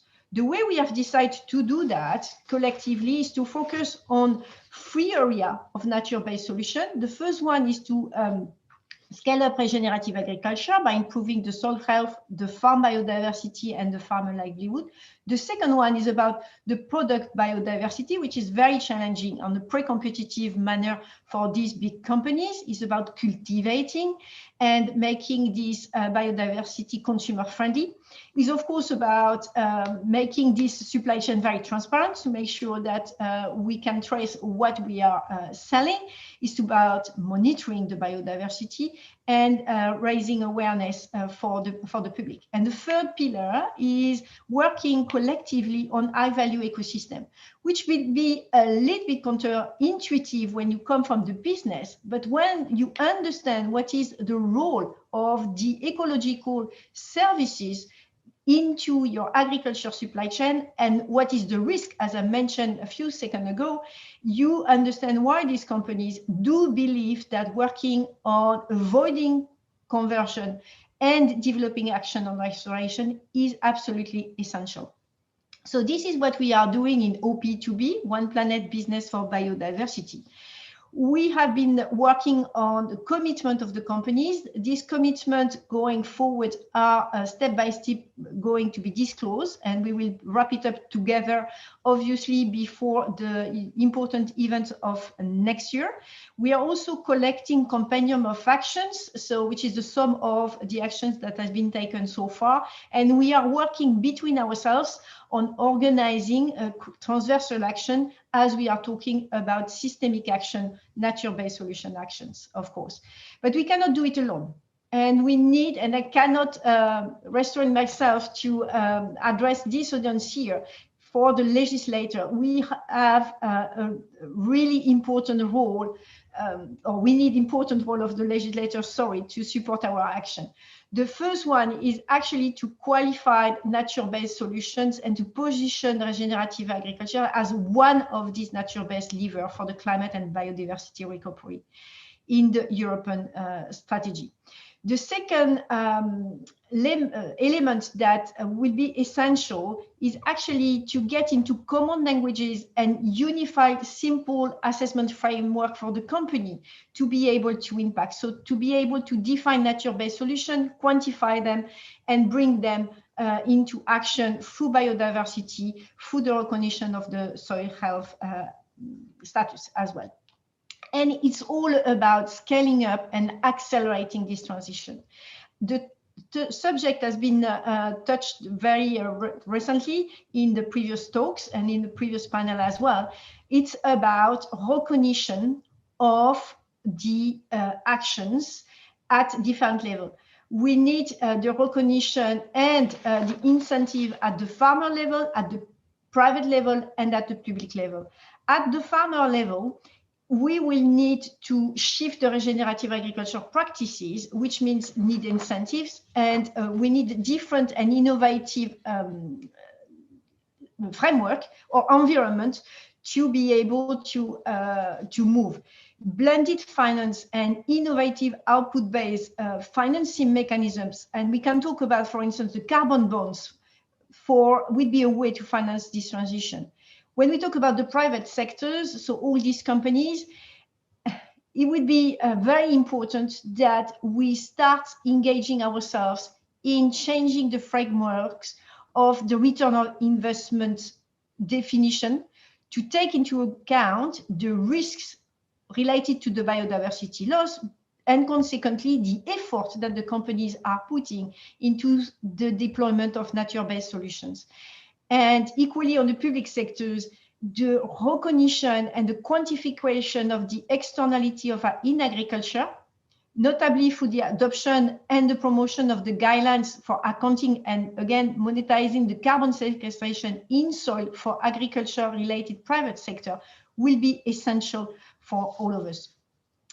It's also, finance is important, but it won't be enough. We need also to support the farmers in the capability building and the knowledge sharing, and it links to the previous talk about the need for research, innovation, technology development on the ground, and beyond the current way it is operated today.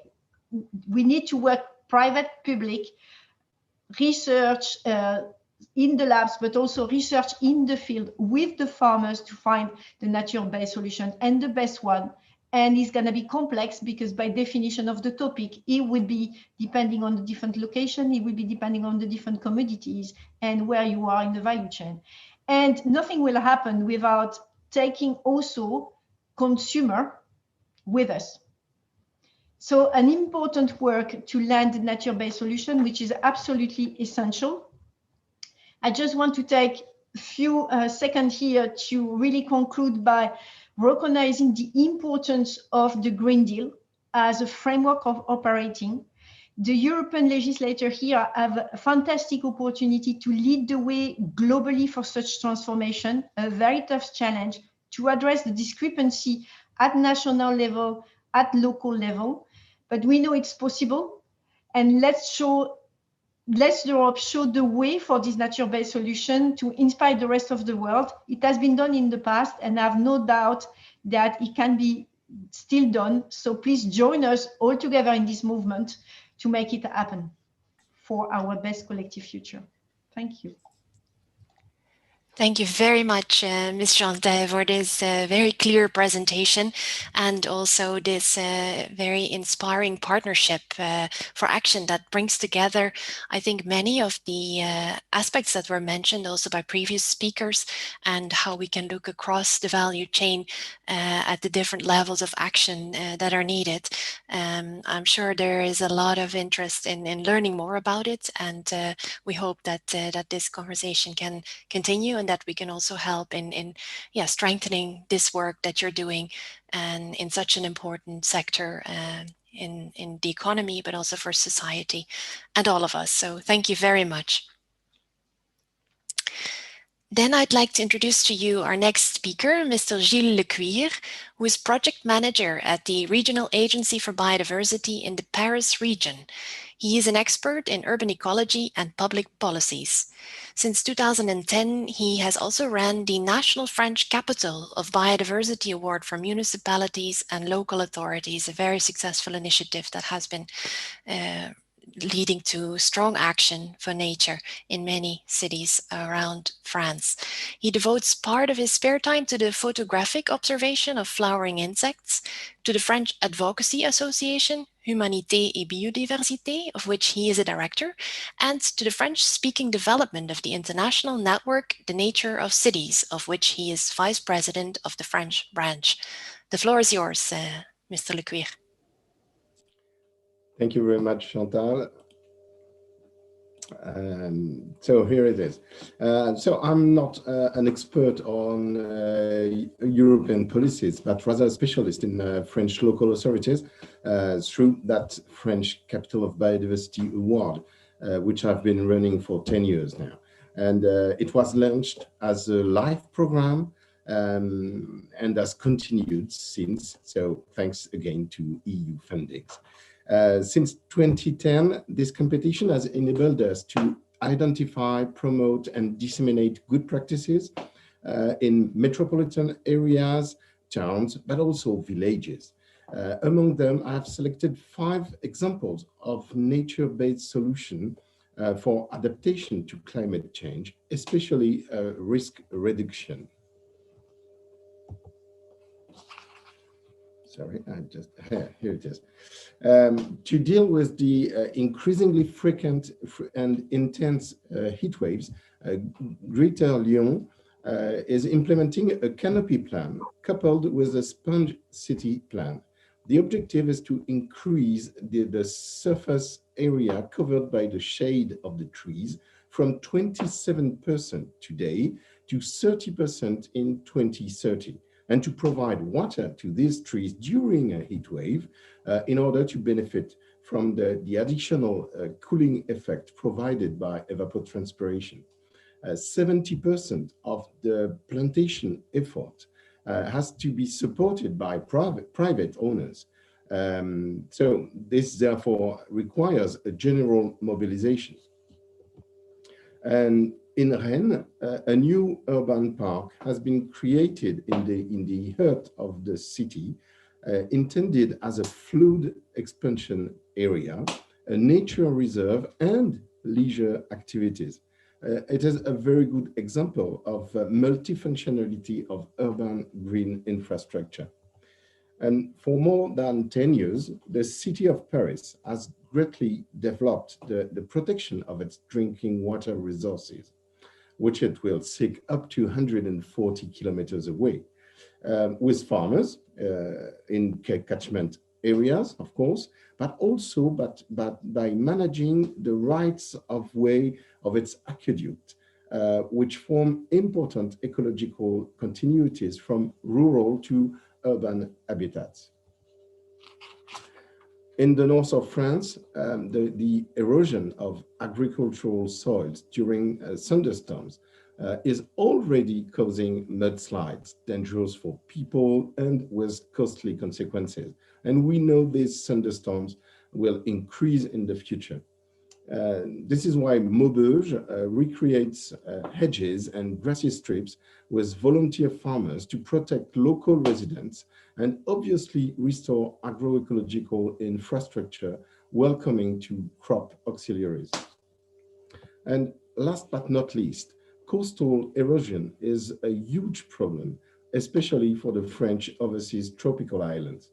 On Réunion Island, the city of Saint-Paul transforms the beach along its lagoon by moving back human activities and by planting local plant species to retain sand in place of exotic trees planted years ago, which aggravate the phenomenon of erosion. Of course, it is a work that requires a significant participation of the local stakeholders. It's not easy, but it's a very inspiring work. As you can see, French local authorities are already involved in the deployment of nature-based solutions, and our 2021 theme of our award, Water and Biodiversity, will bring out new exemplary actions. The challenge, in my opinion, is to massify, to develop a culture of systematic choice for green infrastructure wherever it is less expensive and more efficient than grey infrastructure. And this is very often the case, whether in terms of investment or maintenance. The European Union can play its role of accelerator alongside the regions and the states, and our local champions will be glad to share their achievements with their French, European, and even international neighbors.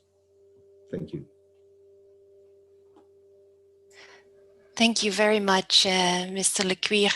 I think this is really inspiring, as it shows how nature-based solutions really can make a difference in our day-to-day lives, as many of us live in urbanized areas, and that there's a lot to win. And I think these examples are very inspiring. So thank you very much for that. I will now move to our last speaker, who unfortunately could not join us in person today, but has sent us a video message. It is Laura Peters, a Dutch biologist who is based in the Cairngorms National Park in Scotland, and she is youth representative of the Europark Federation. She has 2 master degrees, one in tropical biodiversity and ecosystems, and the other in biodiversity conservation and management. She focuses now in her work on wildlife and conservation communication, and she is the representative of the Youth Plus organization within the Europark Federation. So we're going to show her video now.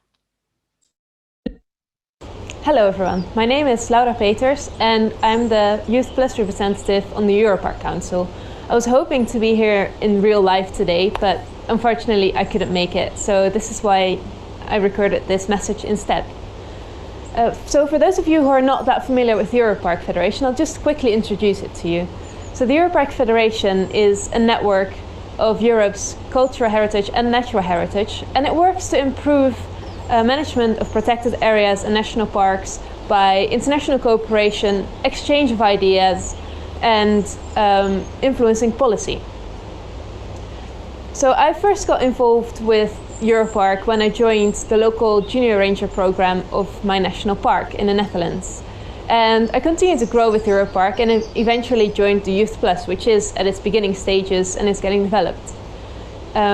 I became the first Youth Plus representative on the Europark Council to make sure that the voice of the youth is heard at the highest levels of the Federation. I think that over the years there has been a push to get the opinion of youth, and there has been a push from the youth as well to make sure that their opinion is heard and that action can be taken. Any decisions and any action that gets taken now affects us even more in the future. So we want to make sure that we do what we can and we make sure that the right decisions are taken on this. I think what's really important in a process like this is that several things are important to consider. So firstly, for example, for young people, what I think I've found is that we work slightly on a different timeline. So for me, initially, a year was a very long time to think about something and to plan something. And if something wasn't done by the end of the year, I'd feel like I hadn't really reached anything. Whereas for a federation or an organization that has already been there for however many years, a year is quite a short period of time to accomplish anything. And secondly, I think it's very important that whenever you go in discussions with youth or ask for opinions, it's important to actually listen and to take it seriously. And not think, okay, I want to hear this, but then again, I don't really want to do anything with it. Or say, it sounds good, but we don't have the money. I think a lot can be achieved in cooperation with the youth when opportunities are given for when there is equal cooperation and input and effort. Thank you. So with these words, I think Laura has underlined how important it is to truly integrate the ideas and the voice of youth in the decisions that we take to create a just, a livable and a resilient future. And yeah, we will send our thanks to her contribution, and we hope to have her with us in one of our future dialogues. So as a final part of this session, we would like to ask one question, as we see that time has still been passing quite quickly, and I would like to give the floor to each of the speakers to highlight what in their view is the most important action when it comes to upscaling nature-based solutions from their day-to-day perspective of the work. And I'll go through the same order as you have been presenting. So Radhika, I'll give the floor to you first.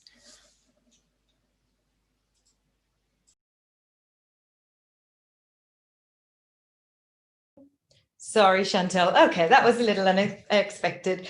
I guess one action would be perhaps to really come together around the concept, but not view it as something yet that's new. Rather, it's building on, in IUCN's case, the past 7 decades of really good work that's informed this. So believing that, finally we have a framework that'll help us get there in terms of making development more sustainable, taking this out of the conservation sector by providing that leadership and bringing on board partnerships and actors we've perhaps never ever thought of working with. Then only I think we can very quickly move to scale, because this simply cannot be done by just us working on the environment end. I think it needs every single one of us to be part of this this challenge and be able to go to scale. Thank you. Thank you very much. Mr. Carcagero. Well, thank you.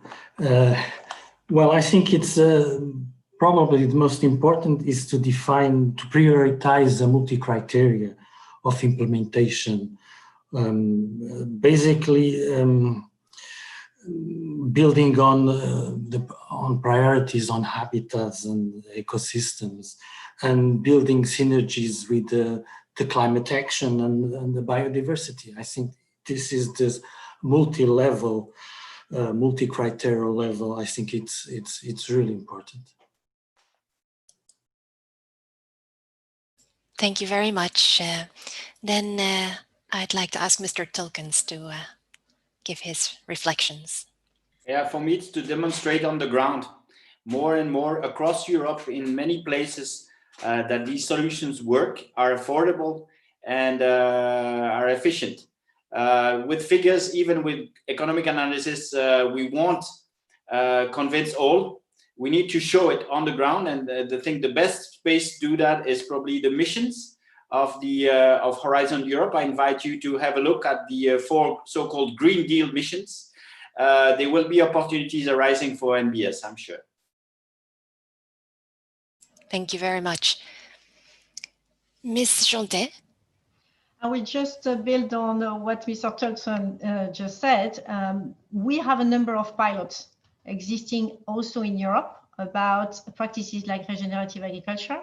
What is needed at the moment to scale up nature-based solutions like regenerative agriculture is the quantification and the valorization of the externality and make this recognized within the financial flow of the companies, as I said, at private or public level.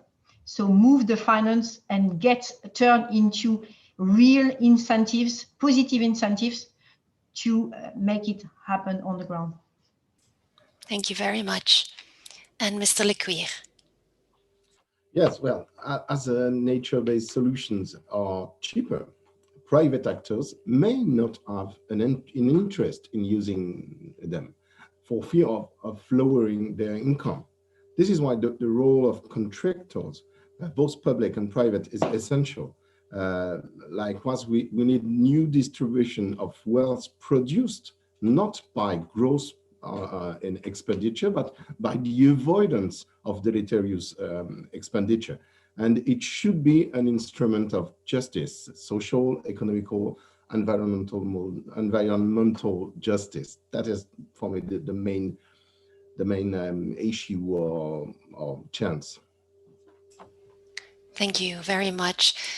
So I really apologize that we are not able to answer all the questions that we received in this session from the participants. We have taken note, and we do hope that we can address these questions in follow-up and also in upcoming conversations and events. And I think it's been very rich and rewarding what the speakers have shared with us today.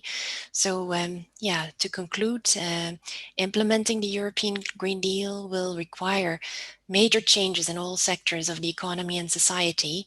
And we've heard how essential it is to create regenerative business models, to conserve and restore nature, and to ensure that financial returns are linked to performance that is positive for nature. It also means that all those who are not on board yet will need to join us in achieving our mission to restore the health of our world's ecosystems.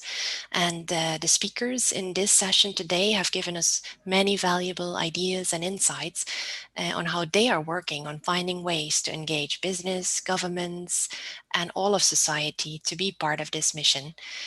On behalf of IUCN, I'd like to say that we look forward to continue this dialogue and to join forces to help in shifting investment to restoration action, to integrate nature in policies, legislation, and action, and to phase out any harmful uses of land and natural resources so that we can truly conserve our natural heritage for future generations to come.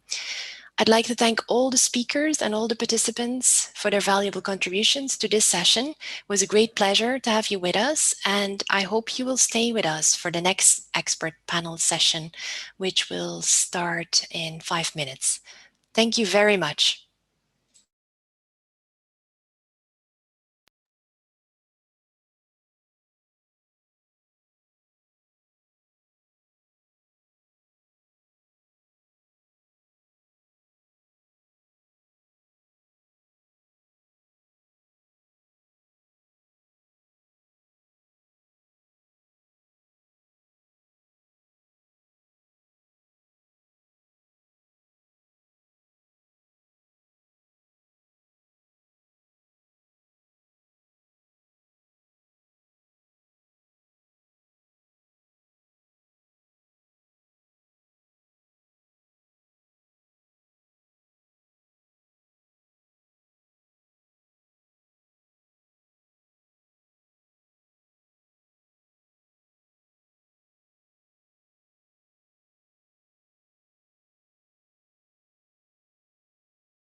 Welcome to the second and final expert panel of today's event. This panel is called Building Momentum for Nature-Based Solutions on the Global Scale. And I am delighted to hand over to Mrs. Veronika Safrankova, who is the head of the UN Environment Programme in Brussels, and she will take us through and moderate this upcoming panel. Over to you, Veronika. Thank you. Thank you very much, Carolina. Welcome all, and first of all, many thanks to all of you staying up so late. And I know that's a tiring day already, but I'm very thrilled that we are following up these two great panels, which set the bar very high. This session is called Building Momentum for Nature-Based Solutions on the Global Scale. Today we organized it in two parts. So we will start off looking at the fabric of nature-based solutions along three elements. First one, the potential of nature-based solutions and the process. Secondly, scaling up action for nature-based solutions in the forest and land use sectors. And thirdly, scaling up finance and private sector action for nature-based solutions. After this first framing round of intervention from our panelists, we will hear back from all of them again. And the second round of interventions will focus on what can be achieved that can concretely move the needle on nature-based solutions in 2021. We also very much looking forward to hear from you on the chat box, what you have been doing throughout the very beginning. We may not be able to refer to your specific questions, but we are taking notes, and we will try to refer to your questions. Please join me to welcoming our distinguished speakers for this conversation, and I will present them in the order in which they will speak. First of all, I would like to introduce Hindu Umaru Ibrahim, coordinator of the Association of Pool Women and Autochthonous Peoples of Chad, followed by Stephen O'Driscoll, Head of Environment, Climate and Social Office from European Investment Bank, followed by Rosalind Fusa-Adjei, Director of Climate Change Directorate and the Forestry Commission of Ghana, followed by Mette Wilkie, Director for Forestry from Food and Agriculture Organization, Akanksha Khatri, Head of Nature Action Agenda from the World Economic Forum, and last but certainly not least, Bernadette Fischler-Hooper, Head of International Advocacy, World Wildlife Fund, United Kingdom. I would like to also warmly introduce my partner in crime and co-moderator, Chantal Marijnissen, who has worked in a number of positions at the European Commission, especially on development issues. Currently, she is Head of Environment, Ecosystem and Biodiversity Units in DG DEFCO, Directorate for International Partnerships. And with this, Chantal, I would like to hand the floor to you, not only to co-moderate, but also if you could introduce the EU External Action and Nature-Based Solutions. So Chantal, over to you. Thank you, Veronika. I'm delighted to be your partner in crime, and thank you for inviting me to co-chair the session today. So what I wanted to do is maybe give you an example of what we do at the European Commission, or what we support, and maybe talk, just give you an example of what we want to do in the future. So a lot of you who know me have probably heard me talk about Virunga National Park. It's a UNESCO World Heritage Site on the borders of the Democratic Republic of Congo, Rwanda, and Uganda. And we've been supporting it for over 30 years. It's also, I mean, it's one of the continent's most biologically diverse areas, and it has been suffering from insecurity for 30 years now. There are approximately 50 million people who live with one day walk from this park. They're some of the poorest people and most vulnerable people in the world. And setting the park aside means millions of dollars are lost in revenue for them. So the park has to really recompensate to these populations and vulnerable people. also because they've been plagued by militia who've been illegally exploiting the park for charcoal agriculture, fisheries. We know that these illegal activities amount to about $70 million per year. So the Virunga management has set up a model that aims at increasing the security for the people, but also creating green economy and protecting the biodiversity in the Virunga National Park. So this is done through stabilization and security around, in and around the park through its law enforcement. It's reduced significantly the abductions that have taken place along the second main road in DRC.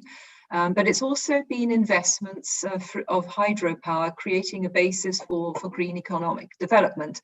And the aim is to create 60,000 jobs around the park. So they've been creating, thanks to the rivers that are protected by the ecosystems in the park, hydroelectricity that then allows a reduction in deforestation because people don't need the charcoal so much anymore. And that's the aim, is to reduce the charcoal consumption.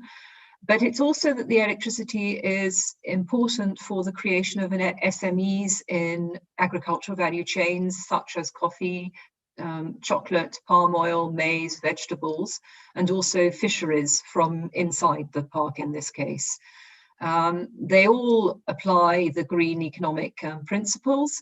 And the park management has also piggybacked through digital technology, a system of small impact loans to these SMEs so that they can actually grow.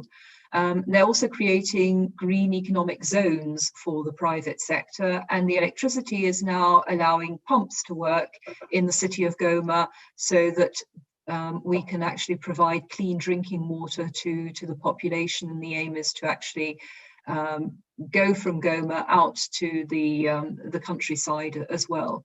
Then the park also has developed ecotourism. It's a green service sector, and it represented in 2017 500,000. And then despite the Ebola epidemic and the security crisis, in 2019, it represented 1.9 million.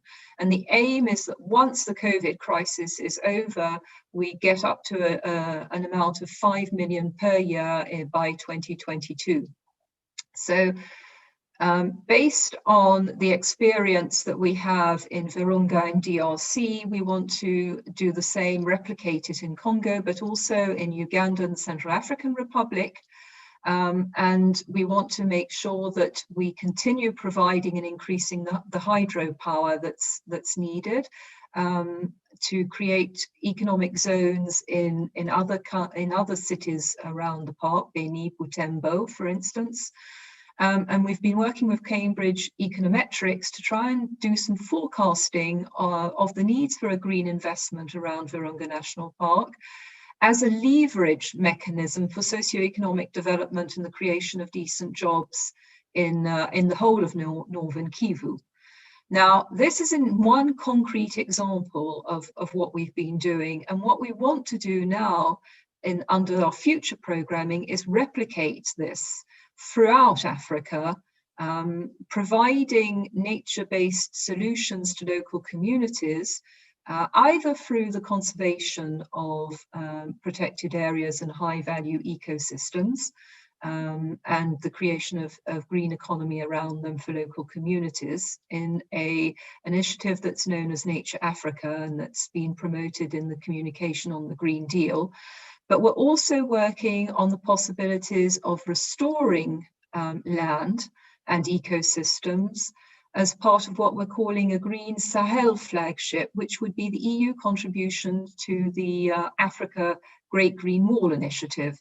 So this is just one example of what we've been doing in concrete terms and how we want to go in the future. So I don't want to take any more time. So without further ado, I'd like to start the round of dialogue. And we're going to be hearing some very short but very powerful framing statements by all of our panelists. I have to remind you that you've got 3 minutes to express yourself. And the first person that I would like to have introduced, and I have the pleasure of inviting Mrs. Hindu Umaru Ibrahim, who, as you heard, is the coordinator for the Association of Indigenous Women's and Peoples of Chad, and who's a leading Indigenous people's rights and climate change advocate for more than 20 years. And I'd like to invite Mrs. Hindu to kick us off today and give us your perspective of nature-based solutions as part of the global agenda. Thank you very much. Over to you, Hindu. Thank you very much, Chantal, and hi, everyone. I hope you are all doing well. It's really a great pleasure to hear all the previous panels and see that the European are putting in the Green Deals, the nature-based solutions. Let me give you a little bit of fact about Indigenous peoples. You know, we are representing about 500 million peoples around the world, over 90 countries, and which represent 6.2% of the world population, so it is not too much. But we are owning and saving more than 80% of the world's biodiversity. So that means we are only having the legal land right around 11%, and 50% of the population are poor. So why I'm giving you all these numbers is to tell you how many we are as terms of populations, but how much we are protecting the world's biodiversity, 80%. So for us, the nature-based solutions, it means the way of living, because we always living in harmony with our nature. And Indigenous peoples that coming from the forest or mountain, from savannas or glaciers, the Indigenous peoples of Europe who are the Sami peoples, we have all our life living and depending from the nature. And this is also how we are producing the nature-based solution in a natural way. Maybe it's becoming a new wording for the scientific or the international communities, but for our communities, it's our way of living. I give you one example on this way. So I'm coming from Mbororo pastoralist communities who are cattle herders.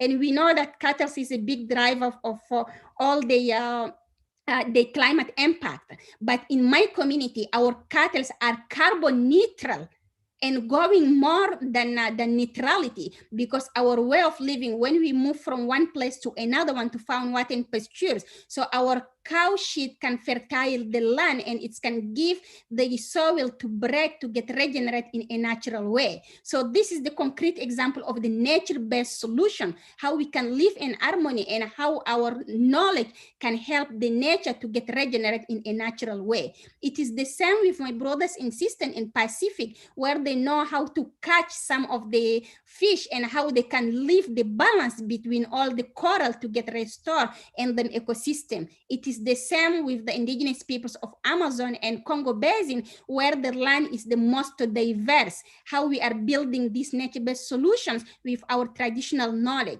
But how we can be successful on using it in our global advocacy in our daily life. So firstly, to be successful, we need the nature-based solution governance to be a creation of a partnership between private sector, public, governments, Indigenous people, civil society all together, not working, deciding in the town and going to the community, say we got a solution to implement it, but being a partners and building those solutions through co-creating a knowledge, from science to technology, from technology to traditional knowledge, all together. And that can help to regenerate the nature, and that can help also to rebuild the relationship that we have, of course, from town, as the previous panel said, to the rural areas who are putting the food in our table by using the land. Secondly, it is very important to work in a right-based approach, because when we talk about nature-based solution, it is the different ecosystem services that we are benefiting from it and how we can serve it. So if we do not put the right-based approach on it, it can come with a false solution that can grab the land to the indigenous peoples, and that can also break the balance between the nature that we have, and we can only benefit, but we cannot give back to the nature. So right-based approach, it is very important to include, to do not go through all this mistake we are having. And when we talk about right-based approach, it is also a time to do the free, prior, and informed consent on indigenous people's land in order to get the response. And finally, we need to invest in nature. Investing in nature, it's protecting peoples and protecting our health. We all know all our medicine, all our food, our water, our clean air coming from all the nature. So if we invest in nature, we are investing in our own life. It's not investing money and getting a benefit on it. No, we invest protecting nature, and we get benefit of our health, we get benefit of our sustainability, and then sustainable and healthy peoples can produce more in economic way. So that's the way I wanted you to look at the nature-based solution through all this green recovery on European Union. And then let me thank you again one more time and tell you that we need to protect peoples in the planet at the same time, and we need to protect the nature in order to protect our health with the traditional knowledge of indigenous peoples. Thank you so much, Chantal. Thank you very much, Hindu. And I'll catch on your last message, investing in nature. And with that, I would like to invite our next speaker, Stephen O'Driscoll, Head of Environment, Climate and Social Office from European Investment Bank. Stephen, can you share with us EIB experience in investing in nature? We followed with great interest the Climate Bank Roadmap, very recently launched. Could you tell us more about that and how it is relevant for nature-based solutions? Because it is not only about climate, is it? So the floor is yours, Stephen. Thank you very much indeed, Veronica, and a very good evening to everyone. It really is a pleasure to be with you today, to be alongside such distinguished speakers and to have this opportunity to share with you the EIB perspective on how to finance the nature-based recovery and ensure ambitious and continuous action in the nature-based solutions in the near future. For those that might not be aware, the EIB is the long-term financing arm of the EU. We support EU policies in over 140 countries around the world. And as an underlying principle of our financing, we do seek to protect and conserve biodiversity and ecosystems using stringent environmental and social standards wherever we operate. We do work in close partnership with policymakers, with businesses and civil society to address the biodiversity challenges and increase investment in nature, ecosystems restoration and resilience. In fact, over the years, the EIB has actually become one of the key players in financing biodiversity and NBS, implementing different financing models that bring together both the public and the private sector, including through de-risking and other blended finance mechanisms. One such example of that is the Natural Capital Finance Facility that we have on the go at the moment, which is a pilot instrument to finance biodiversity protection, ecosystem restoration and NBS in Europe, through which we're providing a proof of concept to investors that NBSs are bankable and are scalable. We're increasingly ourselves mainstreaming NBS into our investments, and in particular into infrastructure projects based on the experience from the Natural Capital Finance Facility. We're piloting innovative schemes and developing a much more systematic approach, I'd say, which will be central to achieving much needed scale, and perhaps we can come back to that later. Together with both public and private partners and our peer institutions, we're increasingly unlocking and catalyzing investments in sectors like sustainable agriculture, sustainable forestry and blue economy in Africa, Latin America and Asia and around the world. And these investments have to build on the strong connection between climate and nature. One example of that is that we've invested in the Land Degradation Neutrality Fund, which is a first-of-a-kind impact investment fund investing in profit-generating sustainable land use and ecosystem restoration projects in developing countries. And this was initiated by the UN Convention to Combat Desertification and moreover. Like the European Commission, we've not slowed down our sustainability and our climate agenda despite the COVID crisis. The European Green Deal remains the key pillar for us for the EU recovery strategy, and the new EU biodiversity strategy developed under this umbrella aims to unlock at least 20-odd billion per year from various sources for spending on nature, and in particular to restore ecosystems and to invest in green and blue infrastructure across the member states. As you say, with our new climate bank roadmap, which was actually just adopted this very last month, we set ourselves some very ambitious targets, I would say, for both climate and environmental sustainability. And this includes supporting about 1 trillion of investments in climate action, environmental sustainability in this next critical decade out to 2030. It means increasing the share of our financing dedicated to climate action, environmental sustainability to more than 50% by 2025. We're currently at about 30%, so it means stepping up significantly. And it includes inlining all of our activities with the goals of Paris Agreement. So pretty ambitious all round. And in order to achieve that, we do intend to scale up our financing of MBS as a key focus area to address climate change going forward. Of course, this can be challenging in practice, not least given a lack of direct revenue streams, as well as the fragmented and small-scale nature of many projects. But for this, we'll build on our previous experience and we'll maximize synergies with other sectors such as water and forestry. And one last aspect to highlight is that we have been tracking climate action across all our operations for many years. And with a new target to dedicate more than 50% to both climate action and environmental sustainability, we will now track our environmental sustainability financing across all operations. And that will actually start in a few weeks at the start of the new year. And just last to say that our tracking will also be aligned with the EU taxonomy definitions, which our experts are actually helping to shape. And we believe this tracking will really give the financing of nature-based solutions real additional traction.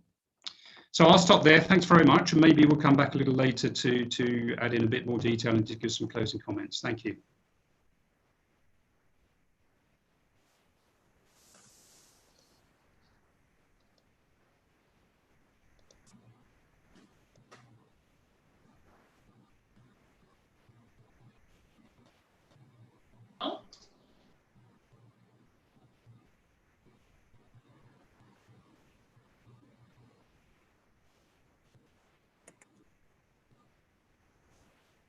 Chantal, you're on mute. Chantal, you're muted.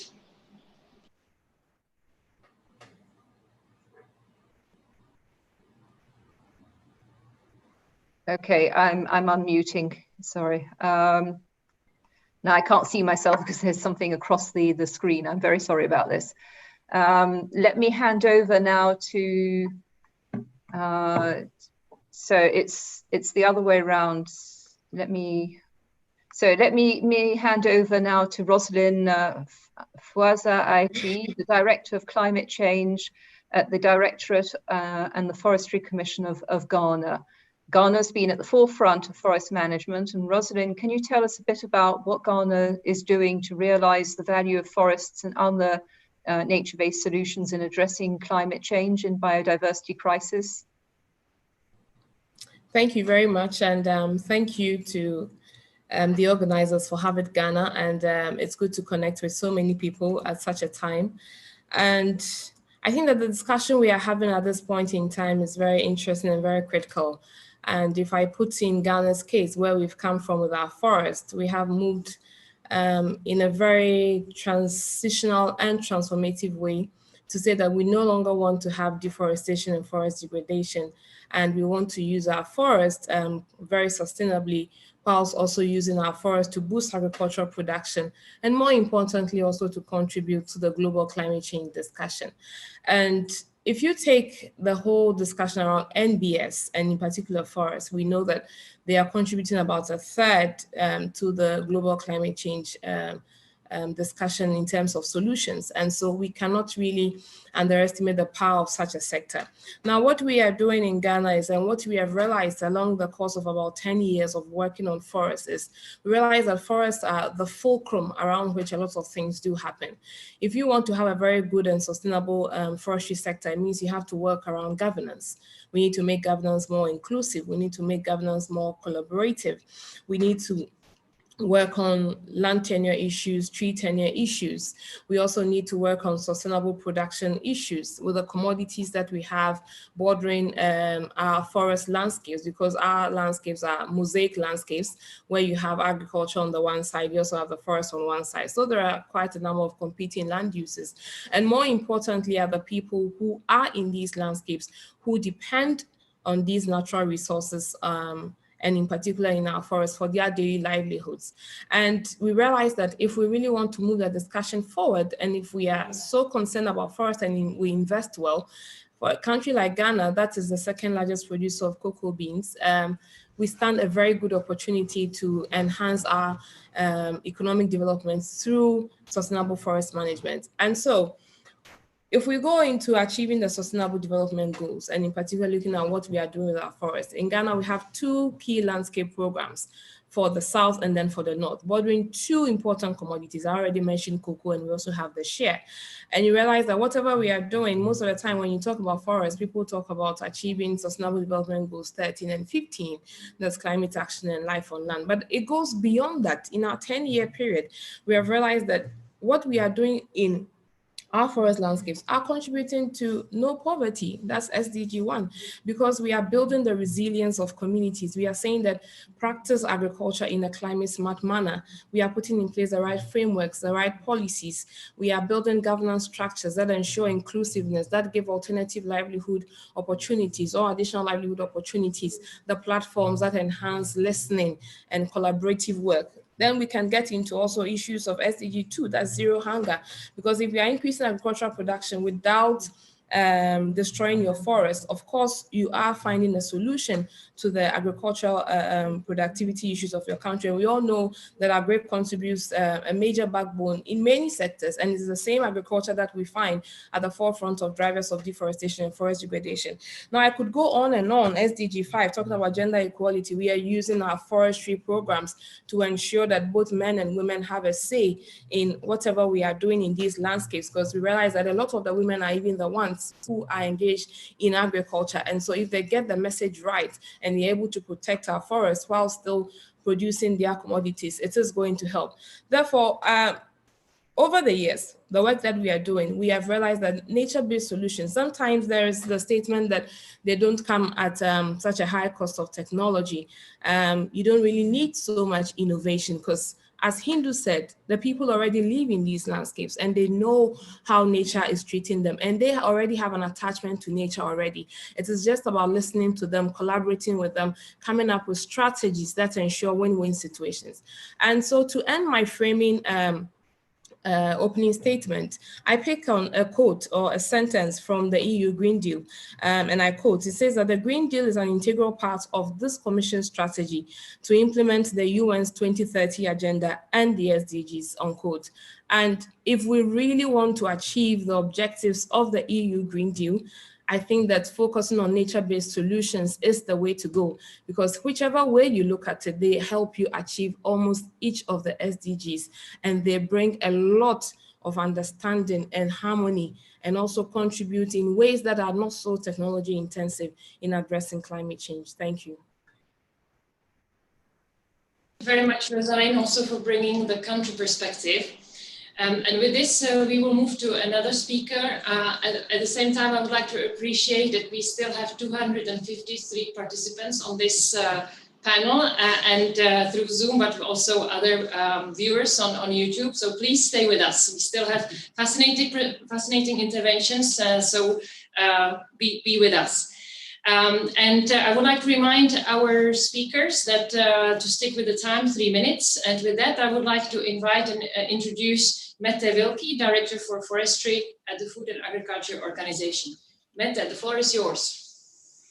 Thank you so much. Good afternoon, and many thanks for the invitation. I'm delighted to be here with you today to tell you that the United Nations Decade on Ecosystem Restoration, 2021 to 2030, is just about to start.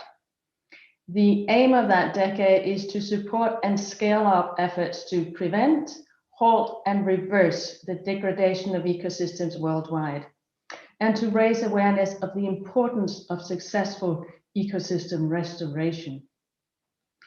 FAO and UNEP are jointly leading the implementation of this decade, but we want everyone to be involved. And why is this so important?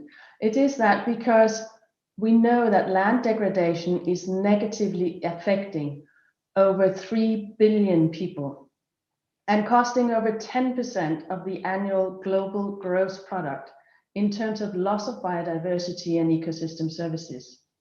And the situation in the world's oceans is not much better than it is on land. We also know that between 2000 and 2009, land degradation was responsible for global emissions of around 4 gigatons of CO2 per year. And we now know that it can also affect human health.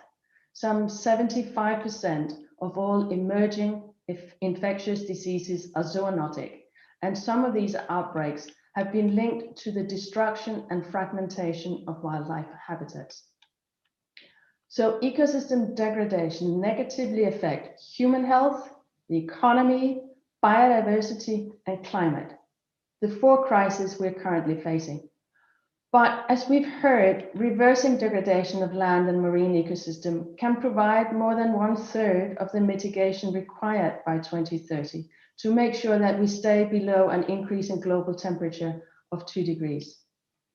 So ecosystem restoration makes sense from a climate mitigation point of view. It's also a key investment option. We estimate that for every $1 invested in restoration, it generates $9 or more in returns for society.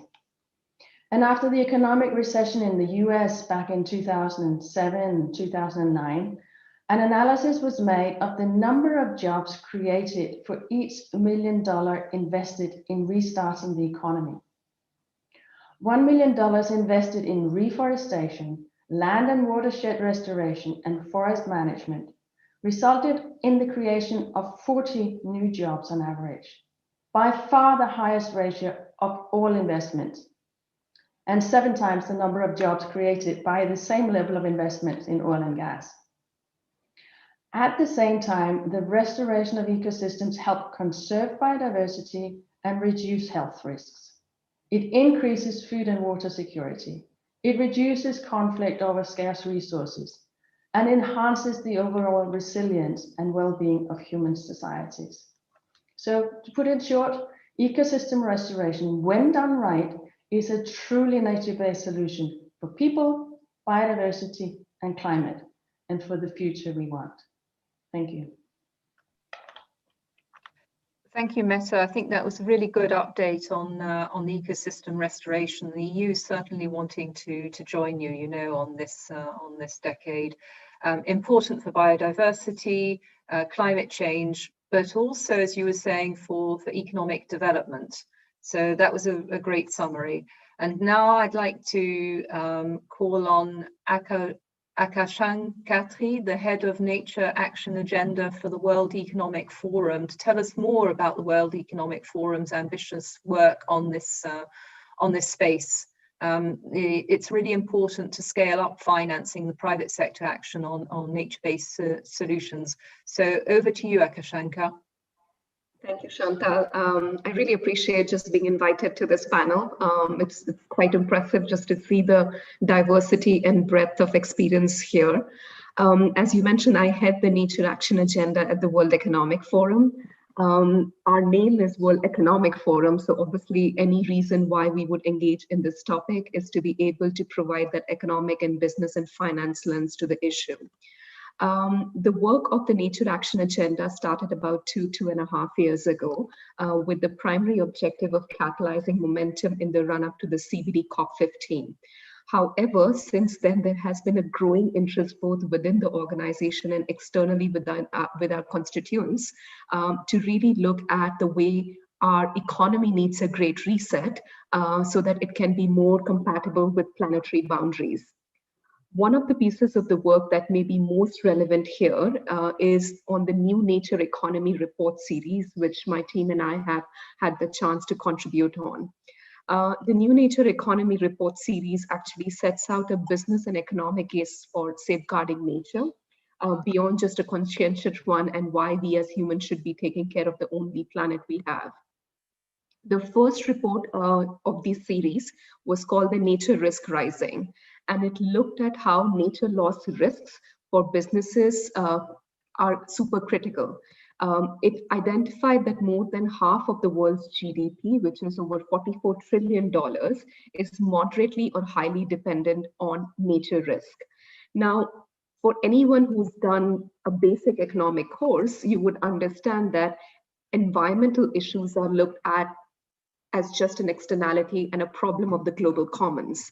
So what the report was trying to do is to make sure that we start looking at nature loss, both from the lens of impact and dependency, and establish its materiality to businesses.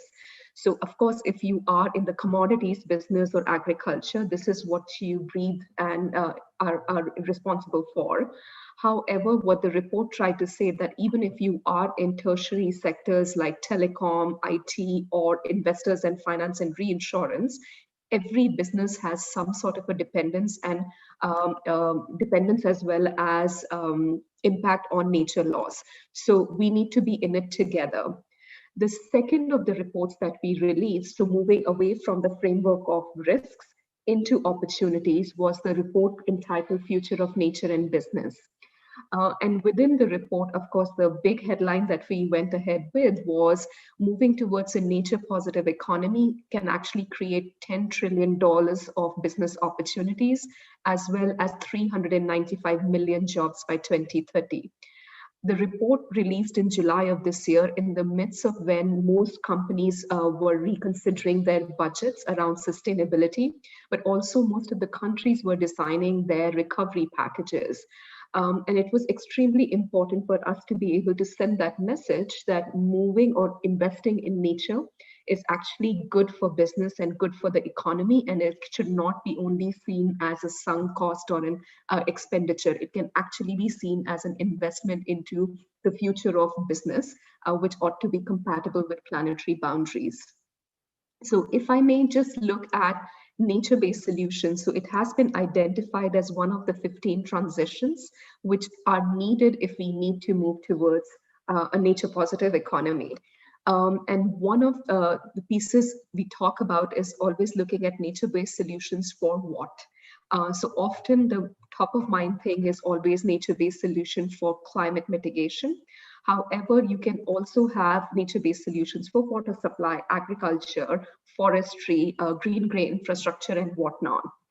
However, if you look at just a few key pieces of example, forests and agriculture, and I think Hindu earlier also spoke very significantly about it, are extremely vulnerable to what is happening on the climate arena. However, the amount of budget from climate finance, which is allocated to agriculture, forestry, or any other land use, today it represents less than 3%. So think about the money which we are generating to fight climate change, but the amount we are actually investing in nature-based solutions on agriculture, forestry, and land use, as per the 2018 numbers, is only 3%. Similarly, if we start looking at beyond climate mitigation, nature-based solutions for water supply, again, it's a most well-documented example that it could save up to $140 billion per year in providing clean and safe drinking water for 1.4 billion people by 2030. Yet today, we don't have as many investment opportunities or vehicles for a private sector company to come in and invest in nature-based solutions for water supply. So the message that I would love to leave both the panel as well as everyone who's watching here is that, yes, it's absolutely clear that we need to invest in nature-based solutions if we have to meet any of our goals and targets set out in the international conventions like the Sustainable Development Goals, the Paris Agreement, CBD, CCD. But it can only be done if we have very clear and consistent metrics, as well as are looking at the investability of nature-based solutions. So I think Stephen ahead of me had also spoken about it. Many of these projects are scattered and are not very consistent. So there is today a very small investability case that we need to address. So what is it that the forum's Nature Action Agenda will be working on in the coming year? I think most of us are now looking at 2021 to be the super year, hopefully, for nature, with so many of these key COPs coming up. So for the first time, we will have the COPs of all 3 Rio conventions, so climate, biodiversity, and desertification, as well as we will be having the first ever food systems summit. So with the objective of making sure that we have a One Health, One Planet, a holistic agenda, going forward, the forum will look at 2 to 3 key priority areas.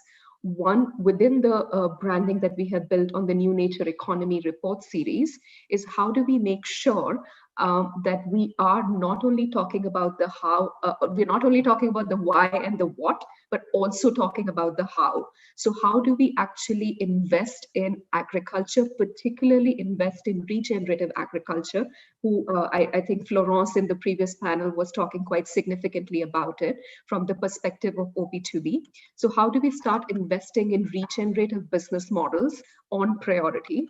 Start looking at soil as an asset class. So I think we've done ourselves a disfavor by just looking at human and physical capital as the real capital and have completely forgotten that what nature has provided us is also a capital.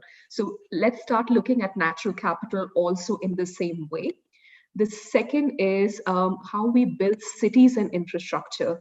The forum will be looking at the topic of biodiverse cities. It's like, how do we move towards cities which are more nature positive?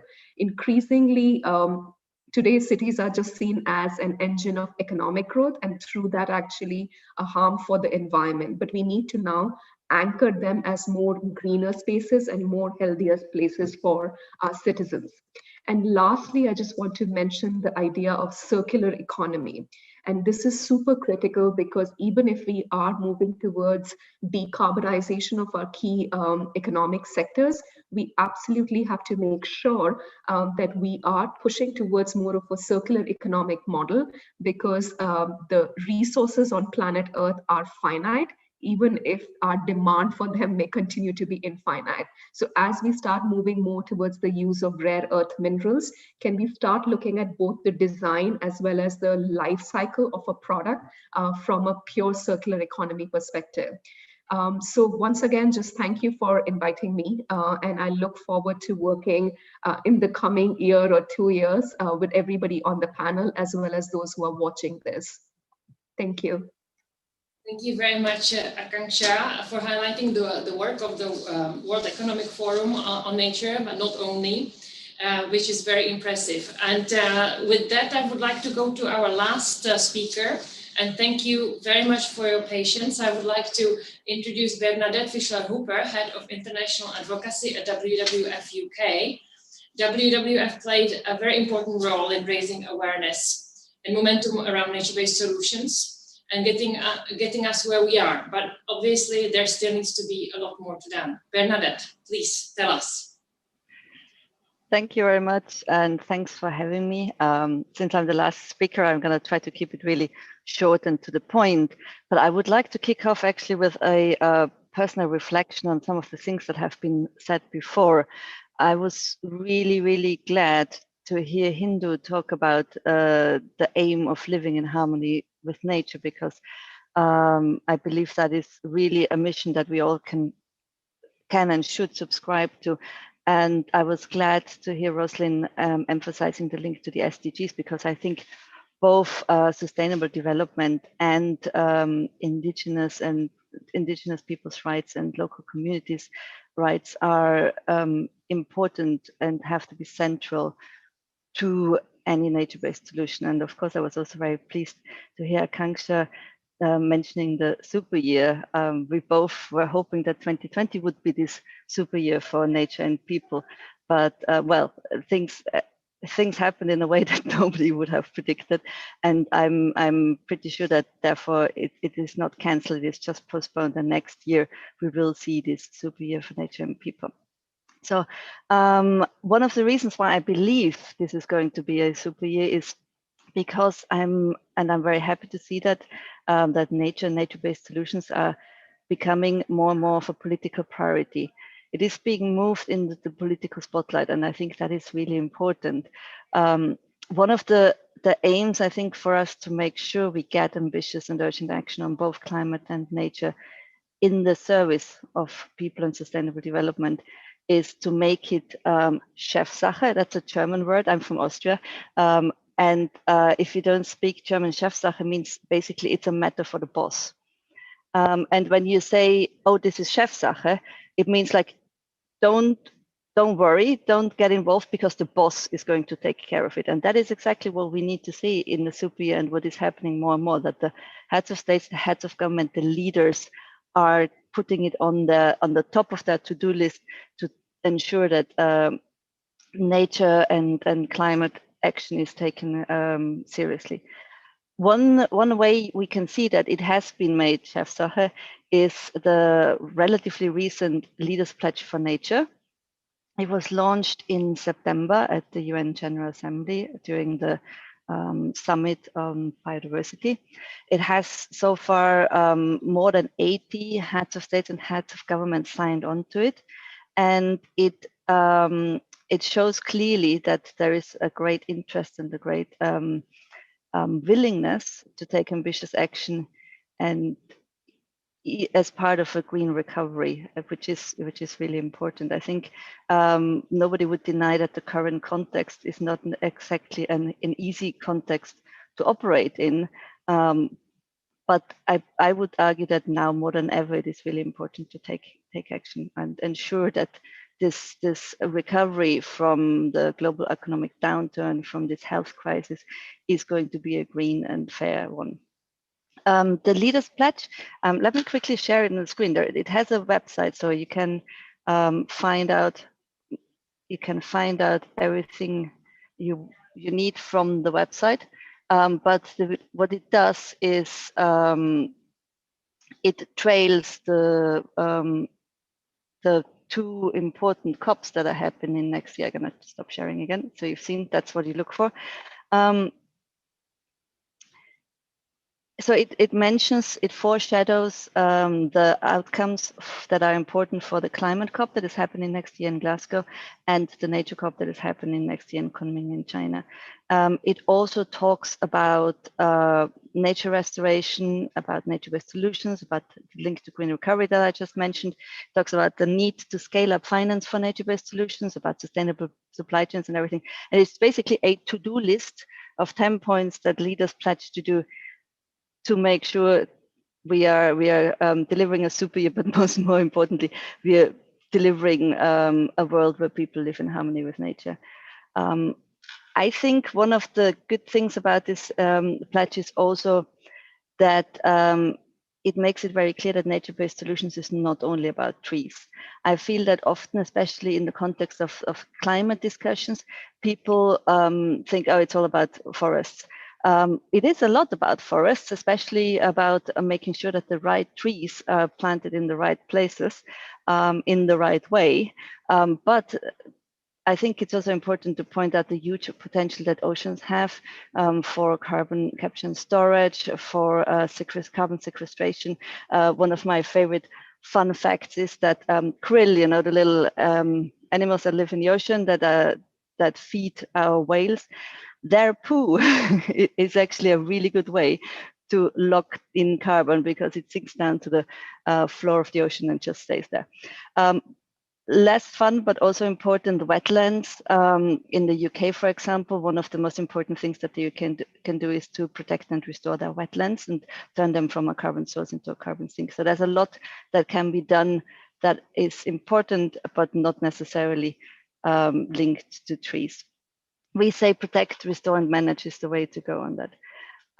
To finish, I would like to touch actually on something that hasn't been mentioned so far. It's like the concerns around nature-based solutions, because there are a lot and very valid concerns that a focus on nature-based solutions might divert attention, for example, from indigenous people's rights or the SDGs, or indeed from the need for rapid, deep decarbonization. And some people would even go as far as say like that the topic is hijacked by vested fossil fuel interests. And I think we need to meet these concerns head on. We cannot just pretend they're not happening. I have 3 thoughts on that. The first is that I strongly believe that we cannot afford to not look into emission reduction from land use and agriculture if we want to hold global warming at 1.5 degrees. The IPCC made that very clear in their analysis that if we want to stay below 1.3 degrees, 1.5, I'm sorry, degrees of global heating, we have to also reduce emissions from those sectors. The second is that we should own these solutions for the land use sector and agricultural sector, because that is the best way to counter the risk of the topic being co-opted by fossil fuel interests. If there's complete silence on the issue, the one voice that is talking about it is going to be the loudest. But if we speak louder and if we say the right things, then we can drown out other voices that we believe are not saying what is right. And thirdly, the UK presidency for the COP26 in Glasgow next year, they seem to be hellbound to make nature a topic at the COP. You saw that also on at the Climate Ambition Summit 2 days ago. The Prime Minister Boris Johnson mentioned nature several times in his intervention. And therefore, I feel we should just go and grasp this opportunity and build on this enthusiasm as much as we can. Thank you very much. Very much, Bernadette, and I think that you actually summarized that for all of us, and the political momentum that nature-based solutions being high on political agenda to be the Chefsache, if I pronounce it correctly. I think that's certainly the ambition to be. We reached the end of the interventions, and I would like to thank all the panelists for setting this stage so well. And we unfortunately don't have time to dive into all the subjects deeper, but I would still like to ask a very quick question to our panelists, and because of time, I will just make it very general. How do you propose to scale up action for nature-based solutions? It can be also directed to finance and investment. I would like to turn to Hindu, and please everybody just 60 seconds. So Hindu, you are the first. Thank you. Your question coming also to what one of the participants posted, how we can scale the nature-based solutions for indigenous peoples. I think European Union have already the indigenous peoples policies that need to be implemented. And in any partnership that they will do with Africa, Asia, Latin America, or the country that indigenous peoples are there, it needs to be a condition of having the partnership with indigenous peoples in order to scale up the nature-based solutions. Because if we hold the 80% of the world biodiversity and we protect it, that means we are expert on our land, territories, and resources. If we are not included at the beginning of the design of what is the meaning of nature-based solution project, so that cannot help during the implementation. So we wanted to have the sit in the tables to discuss the design of any project or program on nature-based solutions. And we wanted to sit in the tables by participating with our free, prior, informed consent and have access to the finance to protect all the ecosystem we live on it. Thank you. Thank you very much, Hindu. Rosalind? Thank you very much. And to end, I quote again from the Green Deal, and I think that there's a phenomenal statement in there that says that the environmental ambition of the Green Deal would not be achieved by Europe acting alone, because the drivers of climate change and biodiversity loss are global and are not limited by national borders. This is very, very fundamental and phenomenal. And I think that going forward to scale up action, it is for the Green Deal or for the EU to use the Green Deal to galvanize action across the entire planet, across the entire globe, to look at countries that are also forging ahead with nature-based solutions and get into either bilateral partnerships or to use partnerships such as the UN RED, because it's already doing a great lot of work in the scope of NBS discussions, and to see how we can leverage a lot of financing, probably blended financing or some sort of impact investment into these nature-based solutions so we can achieve impact at scale. And I think that as we are heading towards COP26 in Glasgow, and also to recount that at the last London Climate Week, there was this much talk about REDD+, that's reducing emissions from deforestation and forest degradation, and the fact that this also forms part of the whole discussion about NBS. It's a good opportunity for us to use the Green Deal to galvanize action, to make a huge and bold statement at COP26 to say, this is what we have realized is going to give us a lot of the action that we need, a lot of the solutions, a lot of the impacts that we need at scale, and let us channel financing, channel it sustainably, and get the right actors and not reinvent the wheel, and drive this action to replicate across the globe and to get more people on board. Thank you. Mette? Thank you very much. I think we have an opportunity here. We have an economic downturn, and it really gives an opportunity for us to step back and think about our development pathways and to build back better. We really must and we can use that opportunity. To do so at scale, we need to first, of course, look at how we can enhance the political will at all levels, local, national, governments, etc., to implement these actions. We need to have the capacity to do so, and we need to create, and we have started doing that global movement that actually makes sure that we all are involved and all advocating for nature-based solutions.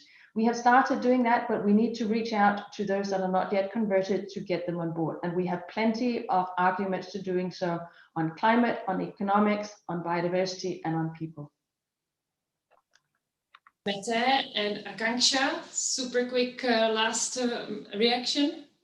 Sure, I think I would just say that we need to start investing in projects and creating enough lessons that we have something which is coming out consistently. I think right now we are doing it in a very disparate way and not in a very consistent way. So we need to get more clear how nature-based solutions can be standardized, both in terms of the values that they create, as well as how we can increase the investment flowing in from both public and private side. Yeah, so I think that would be my point. Bernadette? Right. I think the most important thing to make this happen is, as you might guess from my previous intervention, to make it a top priority for our leaders. And when I say leaders, I don't mean only the political leaders. I also mean our community leaders, our business leaders, our union leaders, our youth leaders, our women leaders, who are part of all the leaders that I mentioned before, everybody. So I think it's really important that to make this a benchmark for the quality of leadership, whether somebody makes sure that we are also looking after our planet and we're taking action on reversing the catastrophic loss of nature and addressing climate change and global heating. I also think that it's really important that we let us not be divided. I think nature shows us so well how it is possible to work together in the most unbelievable ways, and how an ecosystem needs all parts to fulfill their role in order to function and be healthy. And I think just like that, the ecosystem of organizations and people involved in nature-based solutions needs to work together and function as an organism or a healthy ecosystem together. Let's not start fighting each other. Let's make sure that nature unites us and strengthens us together, because then we will be able to bring greatness in the super year. Thank you very much. And we cannot hear the last message from Stephen, but he had a very, very powerful message during his intervention and very encouraging on investment and financing. So with that, we reach the end. I will pass the floor for the final remarks to my colleague, my partner, Chantal. I will say my thanks and farewell from the UN House, where I hope that we will be able to host such event in the future when things will be different. But so many thanks to all of you, and Chantal, the floor is yours. Thank you, Veronica. Thank you for trusting me to co-host with you. I'd like to also thank all of the speakers. I think that the messages that they've provided us with are very powerful.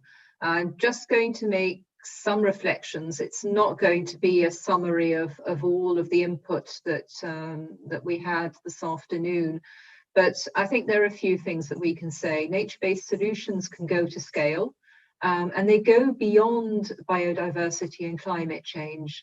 Meta, Rosalind, and Akansha all told us about the economic benefits, but also the human health benefits.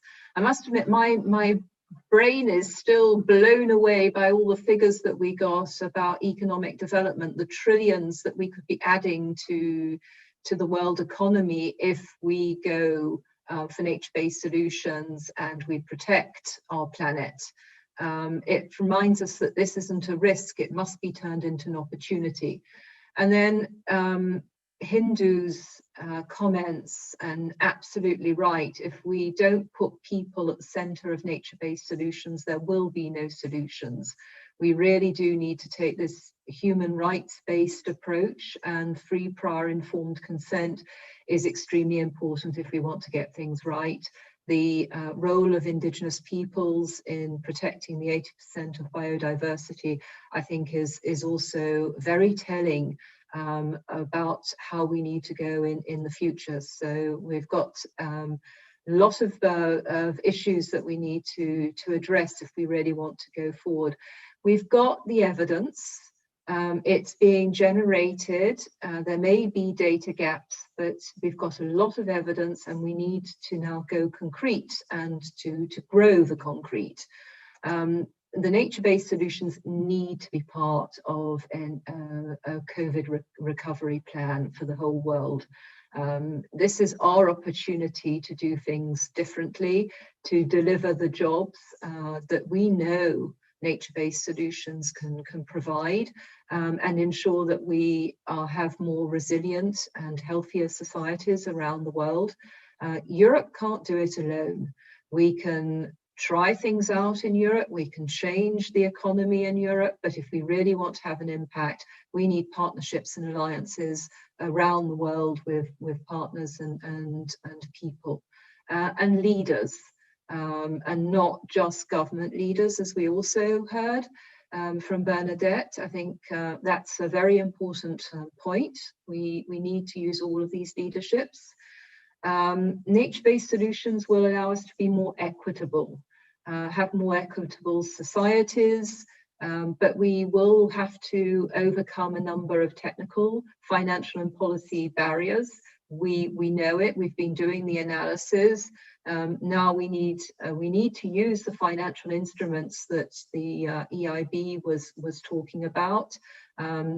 Europe is also, so DevCo, the DG that I come from, is also equipping itself at the moment with new instruments, and we need to make sure these instruments work for nature.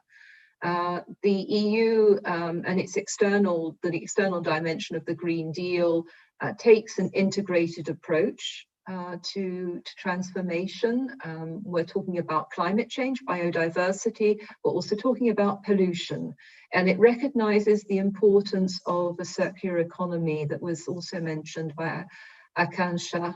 And the Green Deal has a really strong central role to support and scale up the nature-based solutions.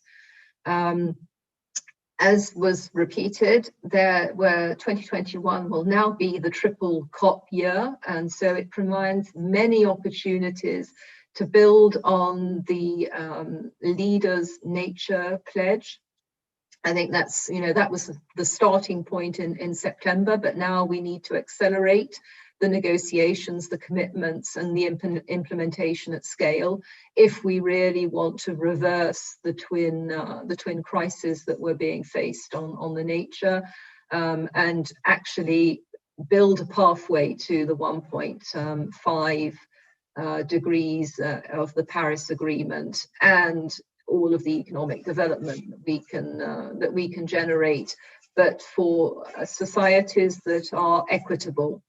Nature-based solutions are an opportunity to connect multilateral platforms, to build the links between biodiversity, desertification, climate, and the food systems agendas.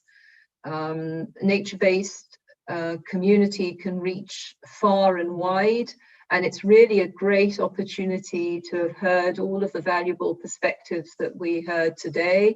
I'd like to thank Germany for organizing this opportunity, for bringing us together at the eve of the super year for nature. And I really, look forward to working with all of you and getting all of your different perspectives so that we can actually make 2021 a really successful year.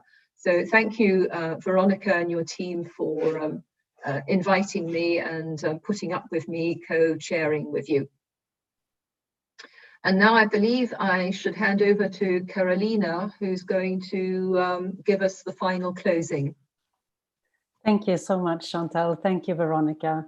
Thank you to all of our panelists here today, and thank you to you who have been attending the event these last 3 hours. The event, the European Green Deal, Nature-Based Solutions for Biodiversity, People and Climate. I want to end with a quote from Mrs. Hindu Umaru Ibrahim, when she says, "Investing in nature is investing in our own life." This makes sense. With that, big thank you and a good evening to you all. Bye for now.